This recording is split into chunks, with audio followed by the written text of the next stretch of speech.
Hello, what's happening? Hello, lads and ladies, and welcome back.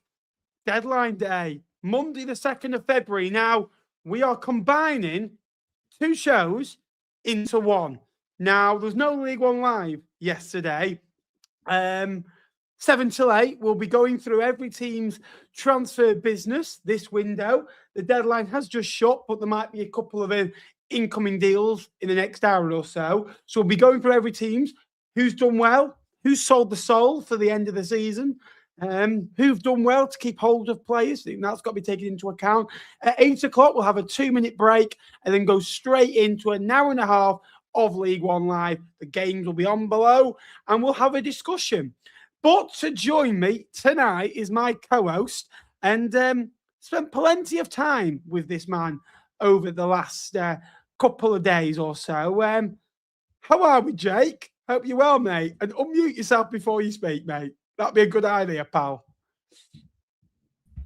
There we go. Hello, everybody. How are we? The deadline. I was about to say it's deadline day. The window's shut, which I think is ridiculous that it shuts at 7 o'clock now. I think it's to give staff a little bit more time, doesn't it?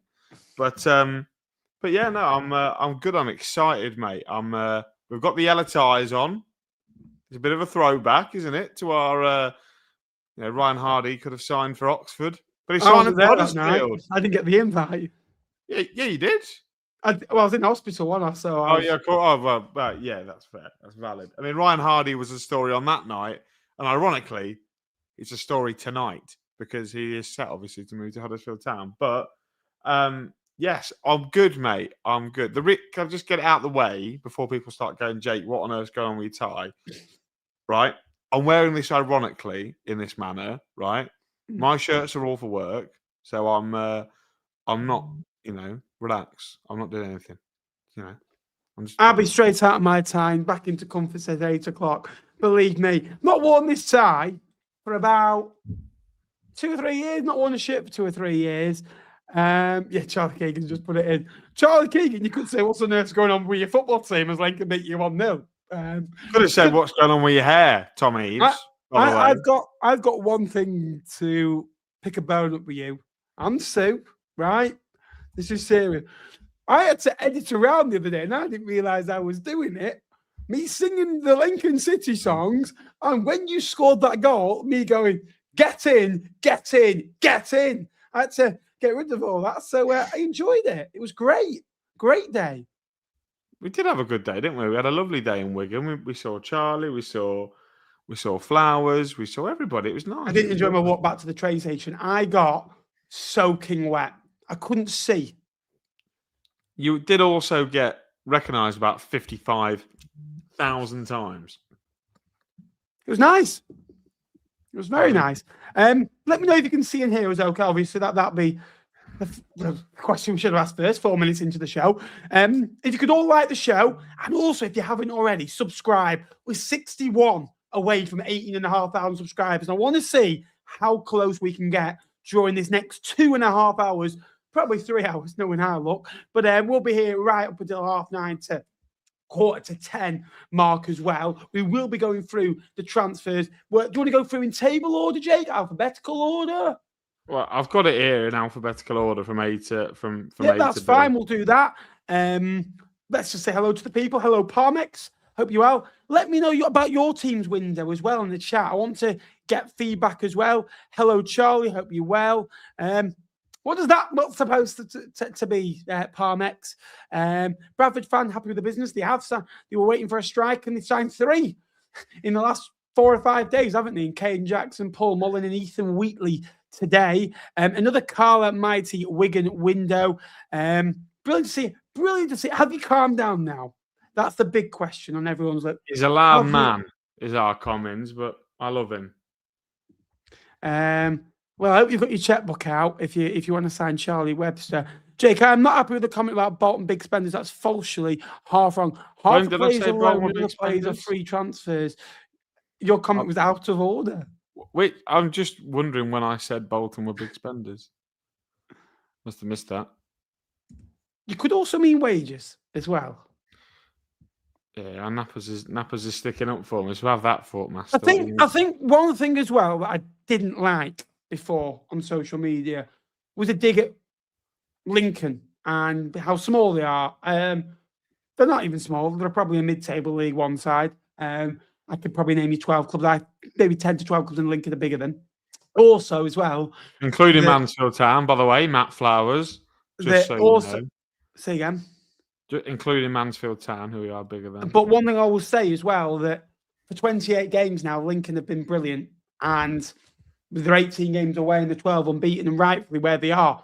And I didn't like the shade that Bolton, someone came up about Bolton being underachievers. Good for them. Yeah, okay. Yeah, let me know how your window's gone. Let me know how we all are tonight. Like, subscribe. Shall we start then, Jake? It is worth just pointing out, Ben, that if any bits happen while we're on the air, we will keep an eye on it, but just spam it in the comments. So, when it's official, there's no point talking about rumours and here, there and everywhere. We've got to talk about actual deals. So if your club or you see a club actually announce a signing, please do let us know in the comments so that we can give our opinion, please. Absolutely so. Shall we start off then alphabetically? Well, yes. We have to start with AFC Wimbledon, who have been very quiet this January window. And does that surprise you, Ben? Because as of late, right, they've been on this horrific run where they've not won in a lot. Obviously, they got that win away at Leyton, Orient, didn't they? But apart from that, they've not really done very well, and they've only signed James Tilley back on loan from Wycombe, and then is it Zach Nelson on loan from Luton. Both players who haven't played a huge amount this season. So I'm intrigued. Do you think they've done enough? My worry is with Wimbledon, there's always a team, isn't there, every single year that start okay, that you think might struggle, but they start okay. And to be fair to them, all four clubs, bar Port Vale, started well this season, didn't they? And you could even say Port Vale, in terms of performances, were okay. And Port Vale, after about 5 or 6 games, got their act together and won away at Exeter, beat Barnsley away, and then beat Mansfield at home and got a point against Northampton. So realistically, the first 10 games of the season, all four clubs are very competitive in every single game. Wimbledon took this to the next extreme, and we'll talk about Wimbledon more so in the form. But 7 points from the last 14 games. That's a real concern, that, for me. They have got some important games coming up. I think they've got Port Vale tomorrow away. If they win that, all of a sudden, then they are 4 points, clear of safety. But if they lose that, all of a sudden, then they are dragged right back into it. I look at them and I think goals is an issue. I don't think they scored in the last 5 home games, which is also an issue. They started to concede a lot of goals, also an issue. And I don't feel like they've got that real nounce about them, that League One nounce. Last year, they were very solid. Blackford, I've never really rated at all. I think it was at Burton one year as well, I think. And has been at Port Vale, Hackford. He's not been that good. Marcus Brown, for me, is one of those players that you need behind a striker that can score 7 or 8 goals. He's not your main man, and it feels like that at the moment. And then they've just got a back 5, and they need to draw 0-0 or win 1-0, which you can do early in the year. But you feel like, for me, Wimbledon and Northampton, they haven't really pushed on. I think where you look at other teams that are with them down there, Burton have kept players. That is their best attribute. And when we're judging them on the window, you're thinking, well, Burton up to now have kept their real key players. And to be fair, have stayed loyal with the manager. And you feel like they could have added another body or so. Budgets don't allow. But you almost feel like Wimbledon haven't really strengthened. And you think that this time of the year you want a signing that's going to go and take you to the next level or keep you in the league. And I just feel Wimbledon are going for a bit of a rut. They haven't really added enough bodies for me. Yeah, and the lads that they have signed, I mean, Tilley, yes, he's done it before, but obviously done it in League Two. Nelson not played a huge amount, obviously only 20, and is quite highly rated, I believe, at Luton. So, it's a difficult one. It definitely looks like they haven't done enough to stay in the league, doesn't it? I mean, they're certainly a club that I'm probably now looking to tip for relegation. Obviously, they've let Orsi go, who I thought scored quite a few goals for them, but in the first half of the season, Riley Harbottle has gone to Bristol Rovers as well. So they've lost a couple, but they've not really recruited that well. So, yeah, I'm starting to get a little bit worried for Wimbledon. I think they might well be one of those teams that end up in one of those bottom 4 places. Yeah, I agree. Just a quick one as well. For those that are watching and that are a bit confused, 7 till 8 o'clock, we're going to go through every team's transfer window, and then 8 till 9:30. We might go over 8 o'clock talking about the deadline. We will. Then League One Live will carry on after a 2-minute break. We'll talk about the games as always as well. So everything is in this show tonight. There was no show yesterday. We just thought, let's do everything tonight. If you could all do us a favor, let's see if we can get 100 likes tonight on the live stream. We've got 14 likes at the minute. The like button is very important. So make sure you smash that like button and subscribe. We're 61 away from 18,500 subscribers. We're going to go through every team's business. We've just gone through Wimbledon. So keep your comments coming. Keep the likes and the subscribes coming. Let's keep going. Who's next, Jake? Barnsley are next. I think for me, they've sold their soul today. Yeah, they've certainly given up a lot of their hope of their season, haven't they? But by obviously the big sale of Davis Keeler-Dunn off to back. I was going to say off to Wrexham. He's gone back to Wrexham. Obviously, he had a spell there in 2020 during lockdown. But that's a big sell. I suppose a good thing is they have kept Reyes Cleary. I think was another one that was heavily linked with a move to the Championship. So keeping a hold of him is decent, but Keeler-Dunn is the goals, isn't he? Keeler-Dunn is the X factor, the proven X factor in that team that you can turn to and rely on. But I mean, names that they've brought in, Ben, Owen Goodman came in from Palace, obviously not having a great spell at Huddersfield. They've brought in Scott Banks, who was at your boys Blackpool. Chirua, I'm going to say, on loan for Wolves. He's not. He never did a huge amount from his loan at Huddersfield last season. Owen O'Connell's come in as well. Tom Bradshaw's come in from Oxford today. Charlie Lennon looks. I think it's Charlie. I'm going to say it's Charlie. It is Charlie. Charlie is coming from Middlesbrough as a bit of a development sign. What do you make of their window? Yeah, it's been a bit of a weird one, hasn't it? Really, I think the loss of Keeler-Dunn is massive. He scored 16 goals this year, and he's their goal scorer, really. They brought Tom Bradshaw today. Now, Bradshaw's a weird one. He had those 2 years in League One, I think between 14 and 16, where he was on fire for Walsall, and he scored a lot of goals and got Walsall into a top 2 race with Burton Albion, where ultimately Burton won. And I remember actually going to the Bescott, and we lost 3-1. With about 2 games to go, and it was on Sky and on a Monday. I think a lot of Burton fans, well, I say a lot, the Burton fans came into our end, about 15 of them, and double the Fleet was away attendance that day, pretty much. I think Bradshaw scored that day as well, but he's never really hit it regularly. I think he had one good year for Millwall. I think he got 14 or 15. He's 33, 34 now, and it just feels like it's the end of the road from a little bit. Did someone get recalled today? I think it was Ewan O'Connell. Did he get recalled today? I think there was someone I think that got recalled today. But I looked through the squad and I got into a bit of a debate with a Barnsley fan that maybe called me out a little bit, which they've got every right to do so. But they were saying about the 12 points off the playoffs with 5 in hand. Now, I don't trust Barnsley to go and win these 5 games. I went, well, they've got a small squad and they're not getting injured, are they? I went, with 21 games to go in 3.5 months, less than 12 weeks of the season to go, you're playing 2 games a week, you are going to get injuries. You are those players that don't normally pick up injuries. And now he's not got a goal threat. I struggle to see where they're going to go, if I'm honest with you. I like the signing of Owen Goodman. I think that's a really good signing. I think that makes them better. They have kept Connell. The young and Nathan still at the football club. Cleary is still at the football club, which is good. Charlie Lennon's an interesting one that I don't know too much about. Again, he's another one that spent time at Darlington, similar level to Cleary last year as well. Again, they've got a decent enough team, but I don't think I go, wow. They've improved like Huddersfield have. They've improved like Lincoln have added bodies. Bolton have added serious bodies. Stockport have added serious. I just think Barnsley are what they are. Mid-table League One. Yeah, they are, aren't they? They're just the epitome of that at this minute in time. It's a shame because they talk about having a big six budget, but a lot of players have gone out. Obviously, Murphy Cooper, Caelan Vickers, Jake Rooney, Jackson Smith, Fabio Jallo, who's meant to be highly rated. He's gone on loan to Oldham. John Russell, Neil Ferrugia, and Lapata as well. So lots of ins and outs at Barnsley. Should we move on to Blackpool, Ben? Because only 4 in at this minute in time. I believe by looking at Twitter just now, they have submitted a deal sheet. They've said for one player.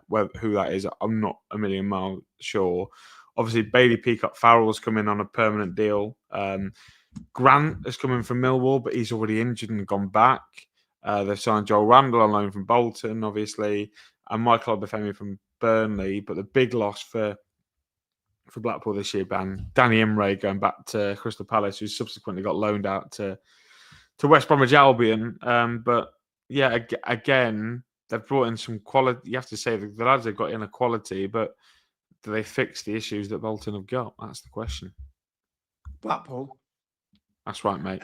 It was a Bolton then. They signed well in the summer, did Blackpool. But one thing I did think is they signed 5 or 6 really good players when they could have done with 10 or 11. And they left themselves short. I don't like this Ian Evatt system. We'll come to that more in League One Live. And I think he needs to be more adaptable with what he's got, per se, for me. But the signings that they've signed, Obafemi has come into the football club. I think that's a good signing. Niall Ennis still remains at the football club, which is good news for them. They've still got a decent core. Danny Imray going back has killed them. That is ultimately, he wasn't their player.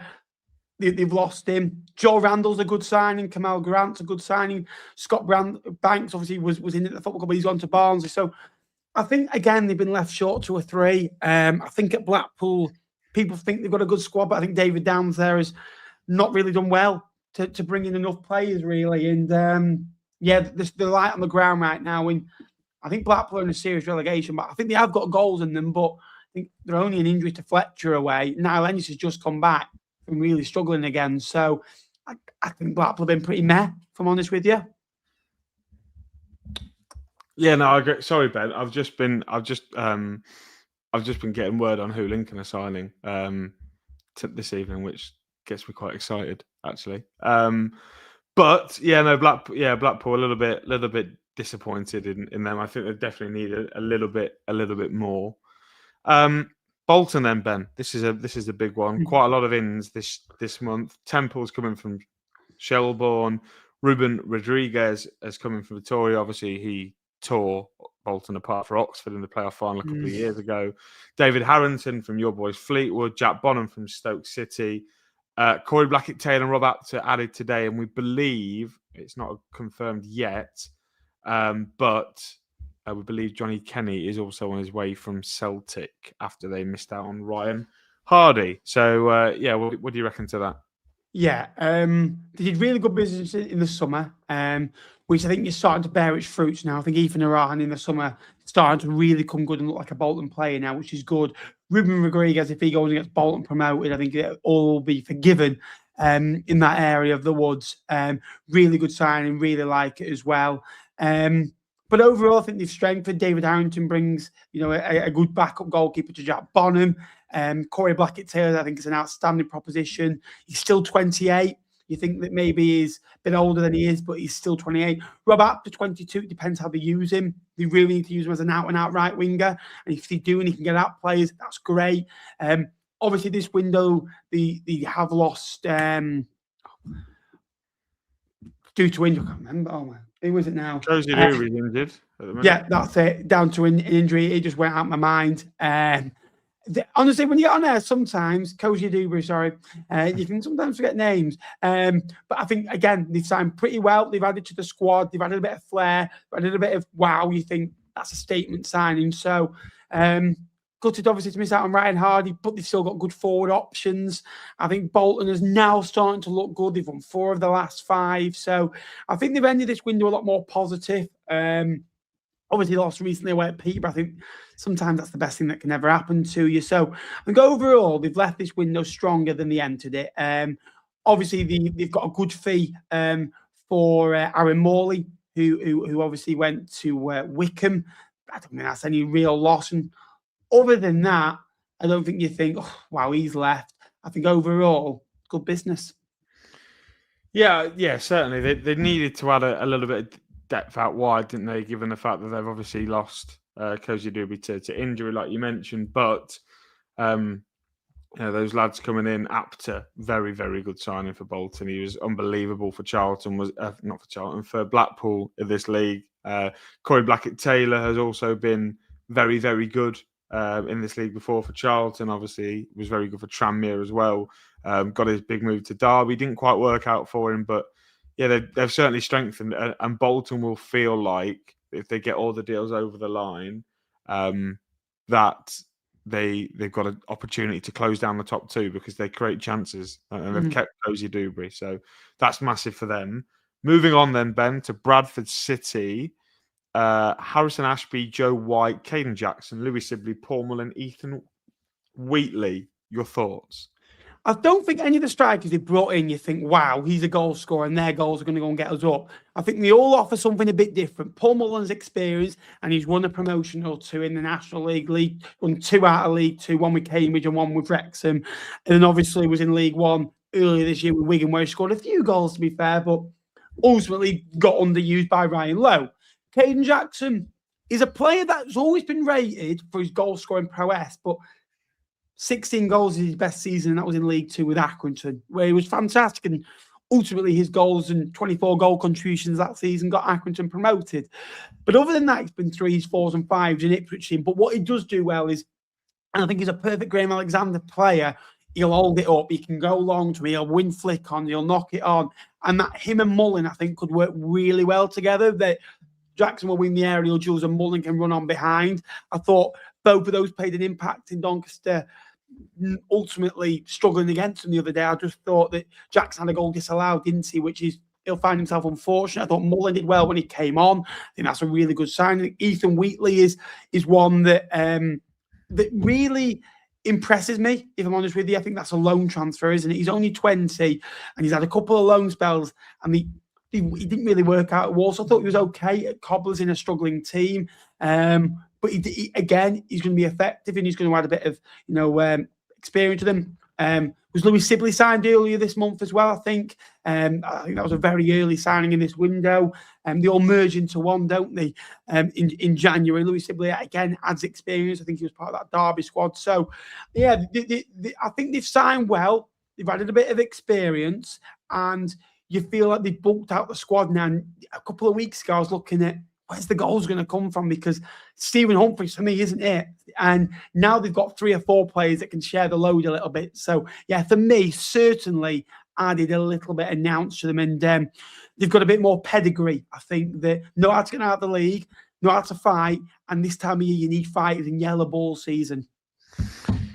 Yeah, it's whether they've brought in that I think Bradford fans will be disappointed in the manner that they were at the top and they had a chance of automatic promotion before, obviously, and to not have spent the money that I think they probably would have thought they might have done to try and get automatically promoted. I think that's maybe why they'll be disappointed. But on the face of it, I like Caden Jackson, I like Louis Sibley, I like Ethan Wheatley. I was a big fan of him at Northampton, so I don't mind that business for them. I think for a team that are probably going to try and finish in the playoffs, I think they've added enough firepower. Caden Jackson will score goals. It's exciting for Bradford.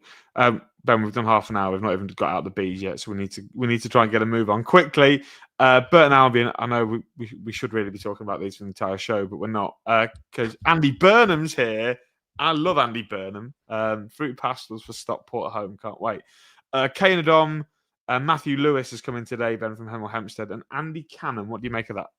I think with Burton Albion, it's not Andy Cannon's a good player. I think there was a lot of good players for Rochdale maybe 5-6 years ago in this league that have gone on in League One and done well. And I think there's 5 or 6. Sanchez, who was on loan, who obviously now plays for Chelsea.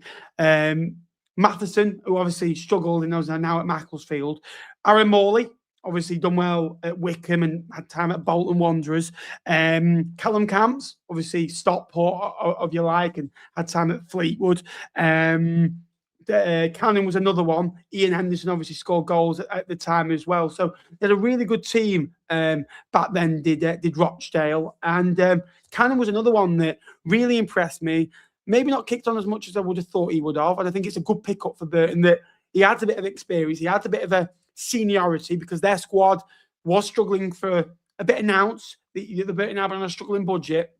Where we need to praise Burton Albion, the keeping players. Burton Albion have kept the core of that team where there was 3 or 4 days ago, I reckon David would have been worried about Beasley could go, who, by the way, offers more than goals. He's got 10 goals now. Early in the year, he wasn't getting goals. Assists as well, Jake Beasley.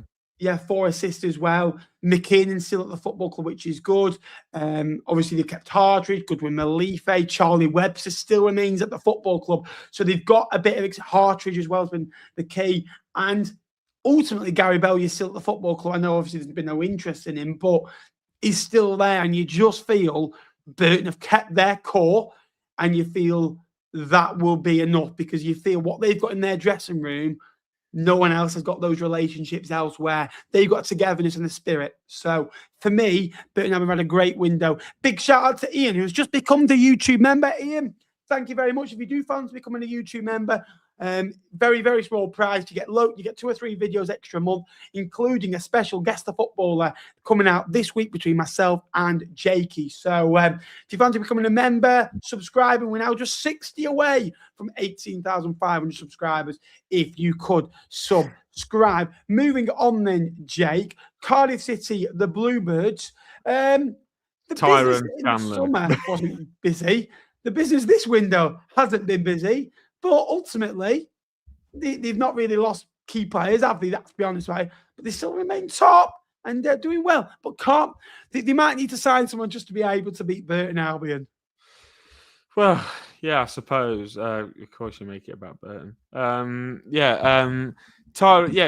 it's fair to say that they didn't really need a huge amount, given where they are in the league table. They've got quality in depth. So to add to the group, Scanlon is really highly rated from Liverpool, and Harry Tyra has been decent for Chesterfield. If you remember him from League Two, he's had a couple of loan spells in the EFL. So, yeah, a decent little spell, a little window for Cardiff. Obviously, not a huge amount said by him. Doncaster, Ben, Hakiba Delican, Robinson. He signed his son Bailey McCann, Xander Clark, Frankie Coronquo, Neil Byrne. And I'll tell you what, the pick of the bunch, Ben, and we maybe need to focus on this one. Earlier today, Doncaster announced the signing of Elliot Lee on loan from Wrexham. That is a phenomenal signing for Doncaster Rovers. And they kept Luke Molyneux and Owen Bailey as well. So for me, Owen Bailey and Luke Molyneux is everything that Doncaster do well. Luke Molyneux should have scored the other day. Billy Sharp should have scored from an Owen Molyneux cross. Owen Bailey's been fantastic. Owen Bailey's probably in a lot of people's team of the season contenders. He probably won't be, but A, who he plays for, and B, the position this team are in. But Owen Bailey, for me, is a top end League One player. And I think that you'll be looking at Championship clubs coming in for him in the summer, minimum, in my opinion. I think he probably goes to the top end of League One. As good as he is. I think maybe if Lincoln go up, I think maybe if I have Lincoln, I'd have a look, because you've got to be people on a smaller budget in the Championship. If Oxford were to stay up, I think you're talking McDonald now, aren't they? I suppose. Yeah, you're thinking that type of level of team, though.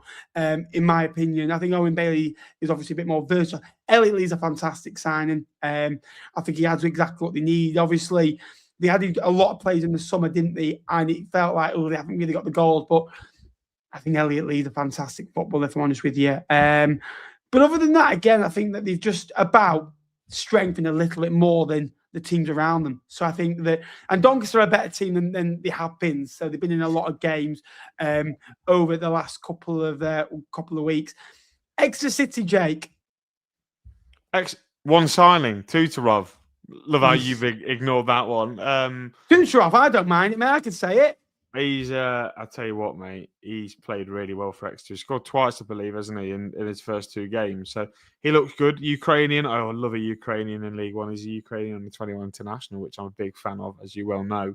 But yeah, no, a decent window for Exeter. I think they maybe would have wanted a couple more incomings. But definitely, yeah, that terrifies me that Louis Barry's gone back to Stockport.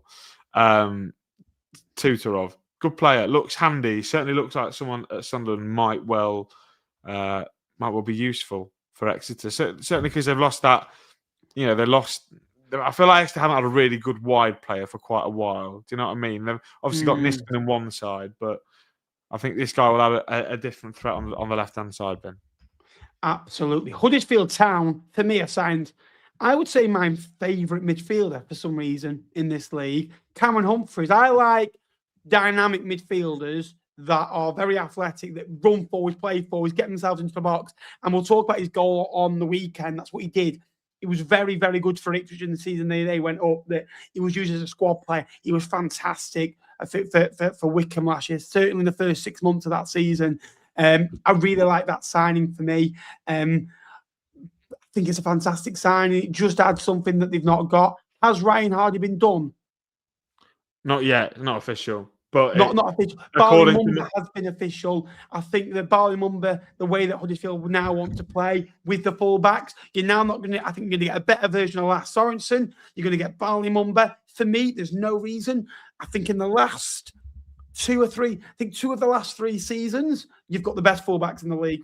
Barley Mumba was the best left wing back in the league when Plymouth got promoted. Lars Sorensen, was it last season or the season? Was it last season?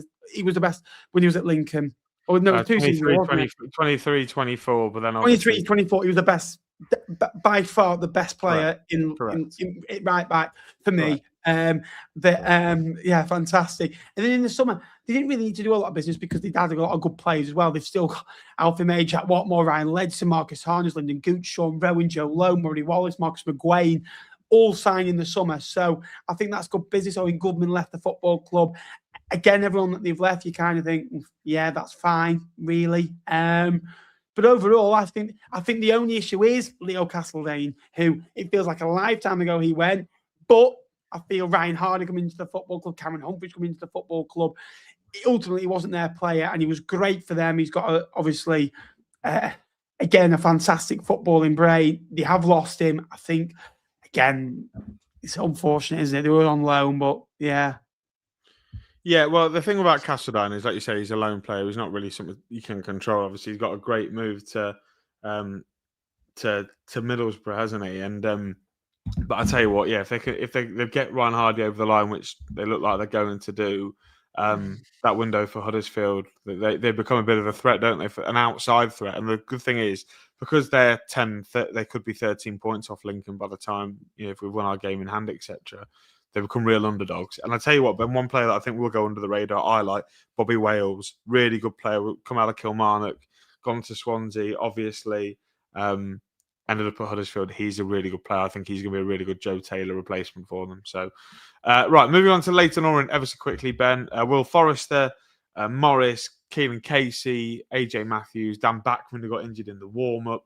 Theo Archibald, it says, is coming. They have signed Dylan Levitt on loan from Hibernian by the sounds of it as well. Yeah, I think we'll probably have to go through these a little bit quicker, Ben. So do you want to touch on obviously on Leyton Orient, and then I can touch on the Imps shortly after? Yeah, like I said, Ballard stayed at the football club. I'm not obviously too informed with who they've actually brought in, but ultimately, I struggle to see Leyton. I think they don't really have a spine at the back. They're conceding too many goals of football at this moment in time. So, yeah, I've not been in awe of the business. The business doesn't strike me as right. That's the one that's going to go and keep them up, because ultimately now Leyton Orient are in a dogfight. Talking about bulking the squads out, Leyton Orient, Lincoln City have done that. Josh Honohan has come into the football club. Obviously agreed previously in the window. Deji, what's his last name, Jake? Elarue. There we are. Elarue. Yeah. Ryan One has come into the football club as well. Alfie Lloyd, came on the other day as well. And by the sounds of it, And the sounds of it, Camille Conte joining on loan with an option to buy in the summer. I mean, where's he coming on loan from, Jake? he's coming from my favourite team, Bristol Rovers. And by the way, can I just let you know? Can I just let you know, Ben? Can I just let you know? Gilly is absolutely fuming. Ben Gill is absolutely fuming because he's not going to Cardiff, who he was linked with in the summer. So Camille Conte, get in. What's he saying? He's an absolute disgrace. No, that's Welsh, isn't it? Yeah. Look, I'm quite happy with the window. I think it's not a huge amount. We've not maybe made the headline signing like a Huddersfield, like a Bolton, like a Stockport. We never do though. When have Lincoln ever made a headline signing? But we don't need to. I think Camille Conte is going to add excellent depth into our midfield. Deji and Josh Honohan are probably players that will come in for the future. Ryan One really. I had a chat with Colin yesterday. Colin Yates, obviously the Fan Zone podcast. I know he's watching, so love you, Cole. Hey, Cole, mate, you all right, pal? He tells me that Sheffield United fans are massive on Ryan One, and we didn't see him obviously on Saturday, but I'm expecting big things from him. And plus, Lincoln, they got players coming back: Tom Bayliss, Ben House, Adam Jackson. We didn't need to do a huge amount, and this group of players have got us where we are. And a big thing is we've kept a lot of our assets. Draper could have gone, Wickens could have gone, Street. I can't believe you could Draper like this. I think with Lincoln, they haven't got a star man. I think in the past, Lincoln have had 2 or 3 star men. That is absolutely lovely of you, Cole. Thank you very much, pal. Really appreciate you. Jake, just do us a favour. Just look over your shoulder a minute. Why? Just look over your shoulder. That one. Can you see Cole? He's behind you. Cheers, mate. I appreciate it as always. I love you for the donation. Appreciate it. 99 of you in, by the way, which is absolutely superb. So make sure you drop a like. And also, over half the people who watch these streams aren't subscribed. So please make sure you get a subscription down below. We are now just 59 away from 18,500 subscribers. Lincoln City kept the core of the squad.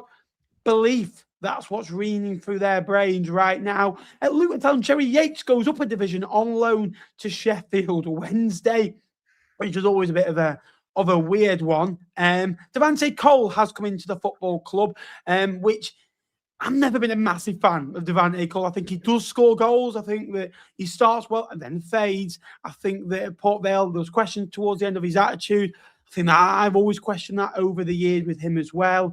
Do you want to talk about the rest of the business? Obviously, they've still got and Lawrence, obviously, Kadua is still at the football club, which is good for them. They've bought him. Obviously, so that's a really exciting one for them. They've got players out that maybe are on a huge amount of wedge. I mean, Fane's gone on loan, has gone permanently to Venezia, so he swapped Luton for Venice. I can't think of many bigger upgrades personally. But yeah, I'm not Milinakali as well. I mean, Lawrence, I don't think is going to. I wasn't massively impressed with him. Casey Palmer, he's got good caliber, but we've seen. Apparently Ryan Hardy to Huddersfield is off. Ben. It's a deadline day. He's the new Peter Odden-Wingy, isn't he? Of deadline day, League One. Ryan Hardy is going to be driving around the West Yorkshire area. Bradford, go and get on the phone and go and get Ryan Hardy. Oh, it's too late. Sorry, you're all right there, son. I just needed a bit of a drink. I couldn't believe Ryan Hardy's not coming into League One. It's fantastic news. Do you want me to carry on? Yeah, Ben, go to Mansfield. Mansfield, there we go. I'm trying to think who they signed here. But I'll tell you, Tyler Roberts on a permanent. Victor Adebiejo. Yeah, Victor Adebiejo is a very good signing. John Russell, Oliver Iro, and today they signed George Abbott from Tottenham. George Abbott's a great signing. Again, didn't really work out from was it Wycombe he was at previously. Notts County was excellent. I would say he was the best young player in the EFL last year in the division that he was in. For me, I thought that loan spell just worked for him. He was fantastic. That's a very, very good signing. Mansfield and Wycombe, although they drew at the weekend and they're very similar clubs in terms of size, probably Mansfield are a bit bigger really in terms of the fan base wise. But you think Wycombe expect a little bit more because of the recent history and the budgets that both football clubs have got. I think that's a very, very good signing for what they've got. Was John Russell this window as well, I think? Yeah, from on loan from Barnsley. Yeah, you can also say, well, Barnsley don't want him, so is he that good? But for me, yeah, good signing as well. Northampton is a football club I worry about because I don't think they've improved enough. I think the budget shows you. I actually listened to a Kevin Nolan interview. I think that there will be pressure on him because where they were a few weeks ago, but the job he has done at that football club, because of where they were and where they are now, he's going to be judged because of the dip in form. But I think what he gets out of that bunch of players is ridiculous. Yeah, I don't really see the business where they strengthen. I think them Barnsley and who was the other one that we said before, that Wimbledon have had poor windows in my opinion. Yeah, no, definitely completely agree with that one. Northampton, obviously, like you say, obviously Jake Evans and Elliot Moore coming in. Peterborough, just Jacob Mendy on a permanent, not a huge amount in there. Plymouth Argyle, Ben, I mean, we've got to come to them, haven't we? Ronan Curtis coming from Port Vale. Herbie Kane has signed today, as has Wes Harding, Joe Rawls. Not sure if they've done anything else between now and then. Obviously, they've sold Barley Mumba and Butt Ben and the Big Butt, and it was always going to be unlikely. They've kept Lauren Talai, obviously, big links with Celtic this month, which would have been a really good move for him. But keeping Lauren Talai, if Plymouth Argyle... You just get Peterborough. We've only signed one player in Jacob Mendy. So, fair enough. And I don't think. I mean, I can ask the Poshcast guys if they're going to sign anyone else, but I'm not confident that they're going to. So Peterborough. That was a team that lost a player right before, and I couldn't think of it. That we got recalled. Who have Posh? Yeah, from Wrexham, wasn't it? Tom O'Connor's been recalled. Plymouth Argyle. I'd quite like Ronan Curtis. I quite like that. I quite like Herbie Kane. I think he's a technically good player. But they've kept Lauren Talai, Ben, which is a fantastic bit of business. Yeah, Lauren Talai obviously only been there a few minutes, but he has lit up this league, which I think is really good. And I think they are getting better as games go on. Ronan Curtis is one of those signings that just adds a little bit of experience to them, if I'm honest with you. So, yeah, overall, I think that they just want the season to end now. I think that they'll be looking at the summer more. Keeping Lauren Talai in the summer is going to be another issue. But overall, I think that they've had a really good window. And I think that if Lauren Talai was to leave the football club, what stops Ryan Hardy coming back? Really? You could go all out and sign him and make him your number 9, make him your stomp. He knows the football club. He scored goals there before. Wrexham, what they do is they sign you. Keeler Dunn will, if Wrexham get promoted, won't be there in 6 months' time, will he? Let's be honest about it. They sign players to get you up. They sign you for 6 to 12 months to do a job, and then you go. Basically, that's how it is. And you're not like signing players like you are in League One that Lincoln are going to take players on their journey with. Wrexham don't really care. They'll ship you off because they've got the finances to do it. Next up, Port Vale. Devante Cole left the football club, which obviously is a bit of a loss because ultimately he was their danger man, wasn't he? At the end of the day, and scored goals when he first went in. The signing for me, right, that is going to make all sorts of a difference. Right, Vale will be conceding goals.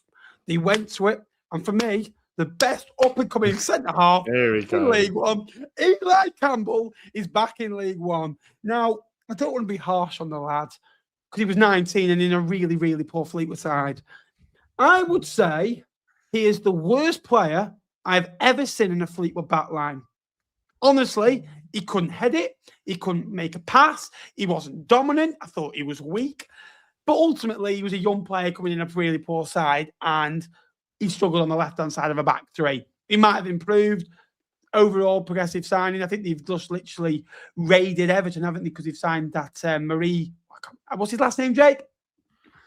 Who else did they sign from Everton? Sheriff. Yeah, Sheriff. There we are. Just need to make sure. Obviously, Mitch Clark. Andre Gray's going to Port Vale. Is it? No. Oh my God, Port Vale are staying up. Obviously, he was at Burnley and Watford, wasn't he? But again, No way. I I've need not to heard of see. him for ages as well. Obviously, Jesse Deborah, who was good in League Two, from has left the football club. Ultimately, as well, I don't think Vale just want to try and get through the end of the year. That's why they stocked up with loans.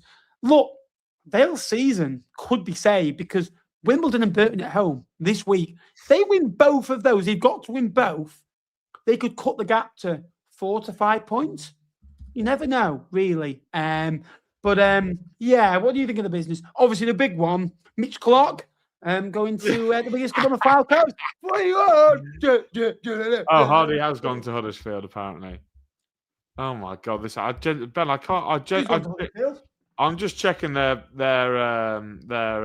official page. Apparently, Ryan Hardy has officially gone there. He has now officially joined Huddersfield Town on loan from Wrexham. Genuinely, I can't keep up with this League One deadline day. It is absolutely fascinating, and of course, clubs do have Bolton as well. Clubs do have another hour and 13 minutes to get. So we can go through it. So we can go through it even at the end of League One Live. Oh my God, I've lost my page. Port Vale, Ben, is who you're asking me about, correct? Yes, absolutely. A big thank you to Rick Nappers at $4.99 for a pint. Thank you very much for the donation, guys. I feel like that's a little bit of envy from that Bolton fan there. So, you know, I feel like there's a little bit of envy in that from that Bolton fan. 58 now away from 18,500 subscribers. So if you've not subscribed, let's see how close we can really get tonight. I think we can get very, very close tonight. Ben, Reading have spent money for the first time in an awfully long time, haven't they? Ben Ward from Accrington, probably the second best young defender in League Two that's made the step into League One this year. Hayden Roberts is coming from Bristol City. I liked him at Derby. I thought he did well to get a move to Bristol City. Ryan Nyambe is coming on loan. Randall Williams obviously extended his contract. Will Keane has come in and started scoring to provide a good foil to Jake Marriott as well. Reading have signed a guy called Caden Young, I believe, from Aston Villa. Andre Gray has gone to Port Vale, which is I just find that absolutely bonkers. You get these signings every year that you think, oh my, this is mental. It's mental. This is just absolutely. Where have you been? He's just been over in Turkey. He's been to Turkey. Hope he's got his teeth sore. He was at Plymouth last year, wasn't he? I can't remember. Mate, honestly, this is. But the last time he scored goals, the last time he scored double-digit goals was 2023 out in Greece. Really? It just feels like because he's called Andrew Gray and he was good once upon a time, they signed him. Yeah, maybe, but that could be. Andre Gray could easily just be the catalyst that Port Vale need. I don't know. Oh my God, Ben, we've got 12 minutes to get through the rest of the league, and we've got quite a number of teams to go. Rotherham United, Ben. Adaby Yeager, Souza, Duncan Watmore, Harry Gray, obviously. They've signed Gabriel Biancarini from Manchester United today, who apparently this morning turned down a permanent move to Real Betis in order to sign for Rotherham United. Why? What on earth is going on deadline day? Why would you go from Seville to South Yorkshire? Do you know what I mean? It's for the love of the football club. I was going to say for the love of Rotherham United Football Club. For the love of the proximity to Meadowhall. Absolutely, get it done. Well, in Real Betis, right, he gets to play Real Madrid, Barcelona, Real Sociedad. He doesn't get to see Lincoln Cathedral otherwise. Well, it's very true.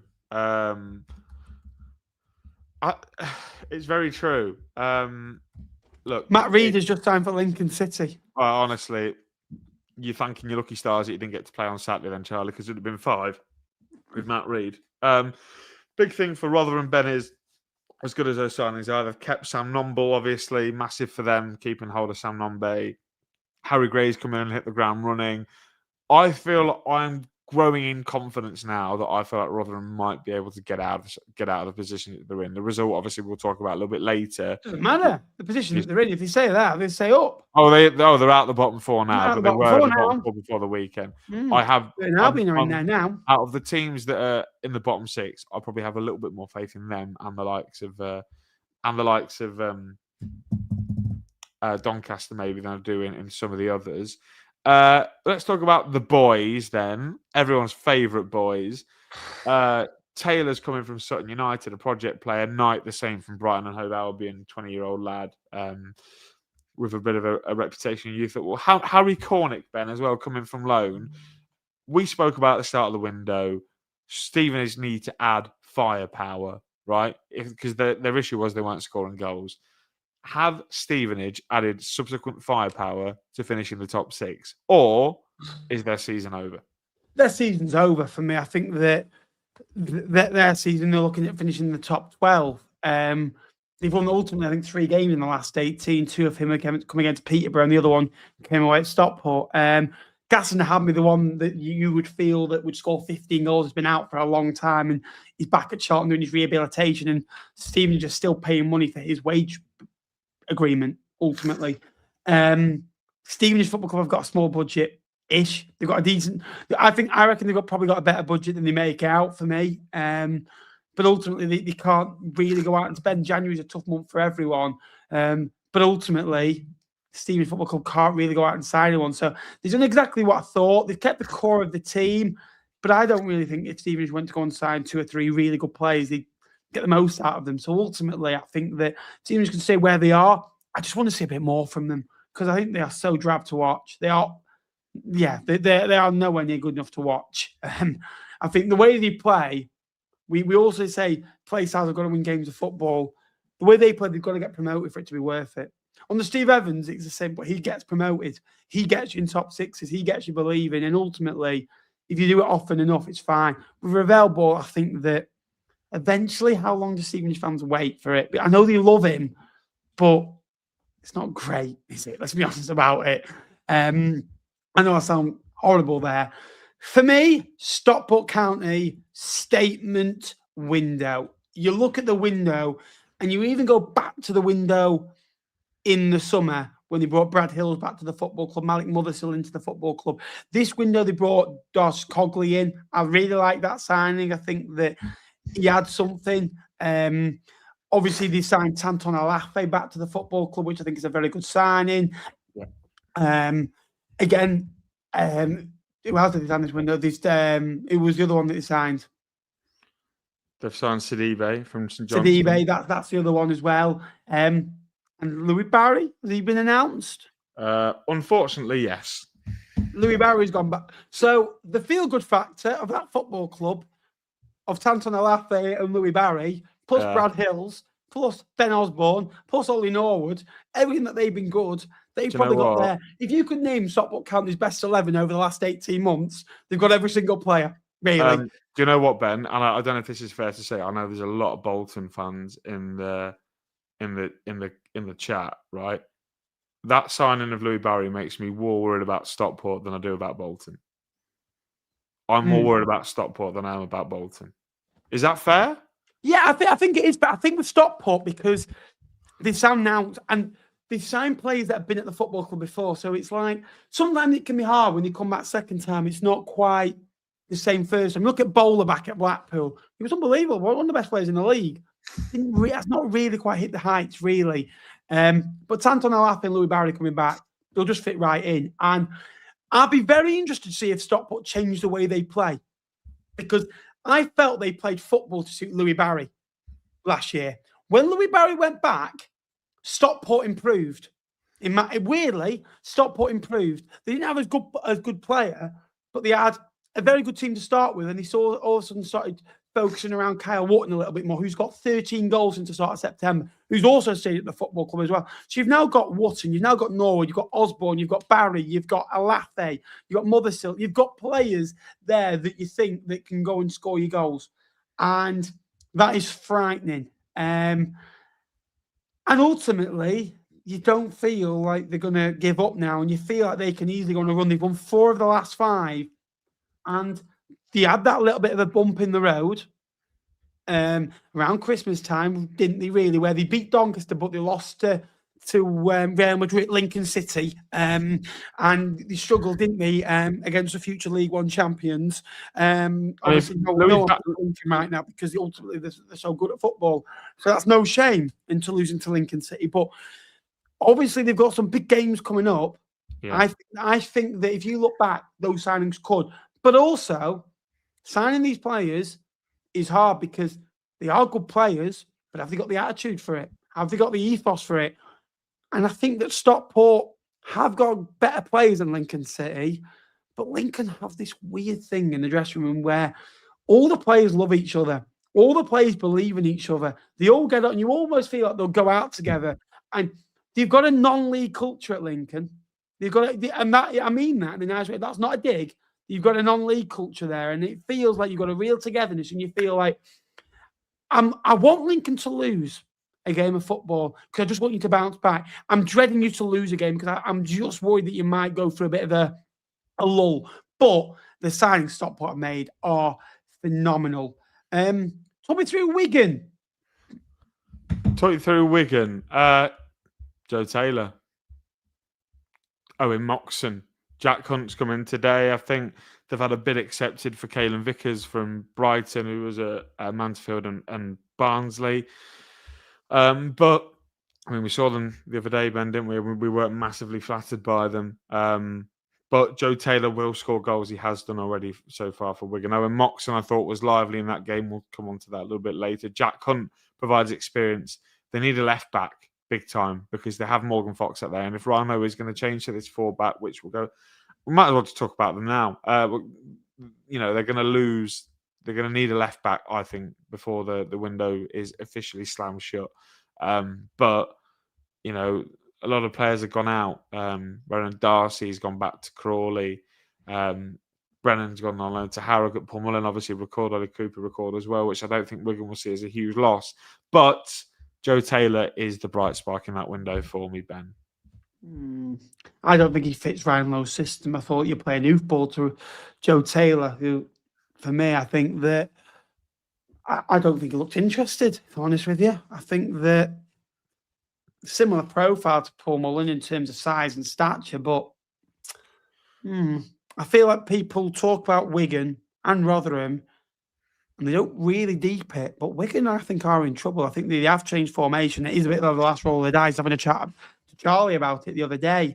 It was very desperate there. And I think that people judge Wigan on who they are and what they were in the past. And they don't look at the players that are on the pitch. They have got players. Hungwell was outstanding the other day. He's the bright spot. But I think you look through the squad and you're thinking, no offence, Melise Asamoah.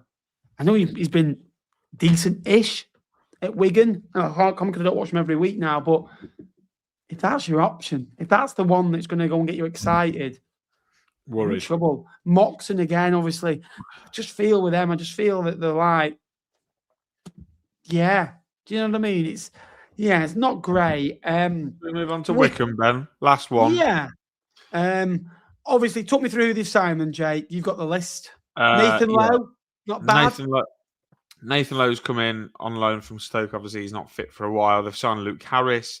Vidigral's come in on from Stoke. Obviously, today. Aaron Morley's the big one, though, isn't he, for Wycombe returning, wearing the number 5 shirt, bought him for a reported £750,000 from Bolton. I mean, I think it's a good window for Wycombe. Obviously, they've cut the losses with Vestergaard. Tilly as well didn't really work out for them. Abbott didn't get a kick a ball. I think they'll be gutted they've lost Sam Bell. He was a big part for them early in the season. But to bring in Nathan Lowe, who we know that if he plays in the right system like he did at Walsall last season, there is a goal scorer there, and goal scorers know where the net is at any level. And I like Morley, very, very effective for that Matt Bloomfield team. But is it going to work under Michael Duff? It's a lot of money to spend. But when you think of that the Matt Bloomfield system, that midfield is way more fluid than in a Michael Duff system, really. Because Michael Duff midfielders have to be tenacious, they have to be ball winning, they have to be mentally and physically able. And I would suggest that with Aaron Morley, a lot of his emphasis and his strong points are to do with his technical flair, set piece delivery, those sorts of things. So, yeah, as much as I think it's a good signing, I do have my doubts over that. Absolutely agree with you. I think that Judge Abbott as well was in that system where you feel like he wasn't really utilised to his full potential. I do feel like if Morley wasn't as good as he was at Wycombe, would he have signed him? I don't think so. I think they'd be signing because he was good there previously, rather than the system and he's perfect for it, if that makes sense. Obviously, he's totally good in a different system. Bolton utilised him everywhere. Wycombe are this totally different football club than they used to be. They've got a budget now. They've got a good team there, really. Nathan Lowe's a fantastic signing, but ultimately hasn't really hit it since leaving Walsall. We've had some late business, Ben. Blackpool signed Karoy Anderson on loan from Charlton. Yeah. Is he that wing back? I don't know where Was he a midfielder? Yeah. Luton have signed a guy called Severe. He looks and sounds Norwegian or / Nordic. Yeah, he's a midfielder. So he might be part of the NFG that own Burton Albion. I don't know. Yeah. To be fair, he's not really played many games, Corey Anderson. He played a lot last year, but he was a bit in and out. It's a decent signing, that, to be fair. Have you lined Jez George up for an interview in Apples, or did he not come back to you? Unfortunately, probably busy with somebody else. He's your mate. So, right, that is a transfer business done. We will go through it all. We're going to have a quick 2-minute break, so stick with us. As we go on to the next part of the show, League One Live. We shall be back in 2 minutes or so. So stick with us. Keep liking, keep subscribing, and we'll be back in 2 minutes for League One Live.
Hello, we are back. Oh, he's not back yet. It's not. Oh, he's there. How are we, Jakey, mate? How are we? Good to see you, mate. We are back. League One. Live, there we are. We are. We always have to try and do this. So we are live for the next part of the show. We will be going through all the games from the weekend, as we always do. So keep your comments coming. We'll wait for him to get ready because he's a bit unprofessional. But how are we doing? Hope you're still with us. Hope you can still hear me and stuff. So yeah, quick costume. That's it. I feel much more comfortable now, I must admit. Not worn that shit for about 2 years. So I've been an hour late, Susan. An hour late. We'll have to train you. Hope Imsfit was all right. Deal shitting coming for another loan at Sinsel Bank. Wow. That'll be interesting to see. He's here. How are you, Jakey, mate? Unmute yourself, pal. Oh, yeah. When you said 2 minutes, I thought you actually meant 120 seconds, which it wasn't. It was. No, I'm sorry. No, it never was. No, I'm not. I don't agree with that. Anyway.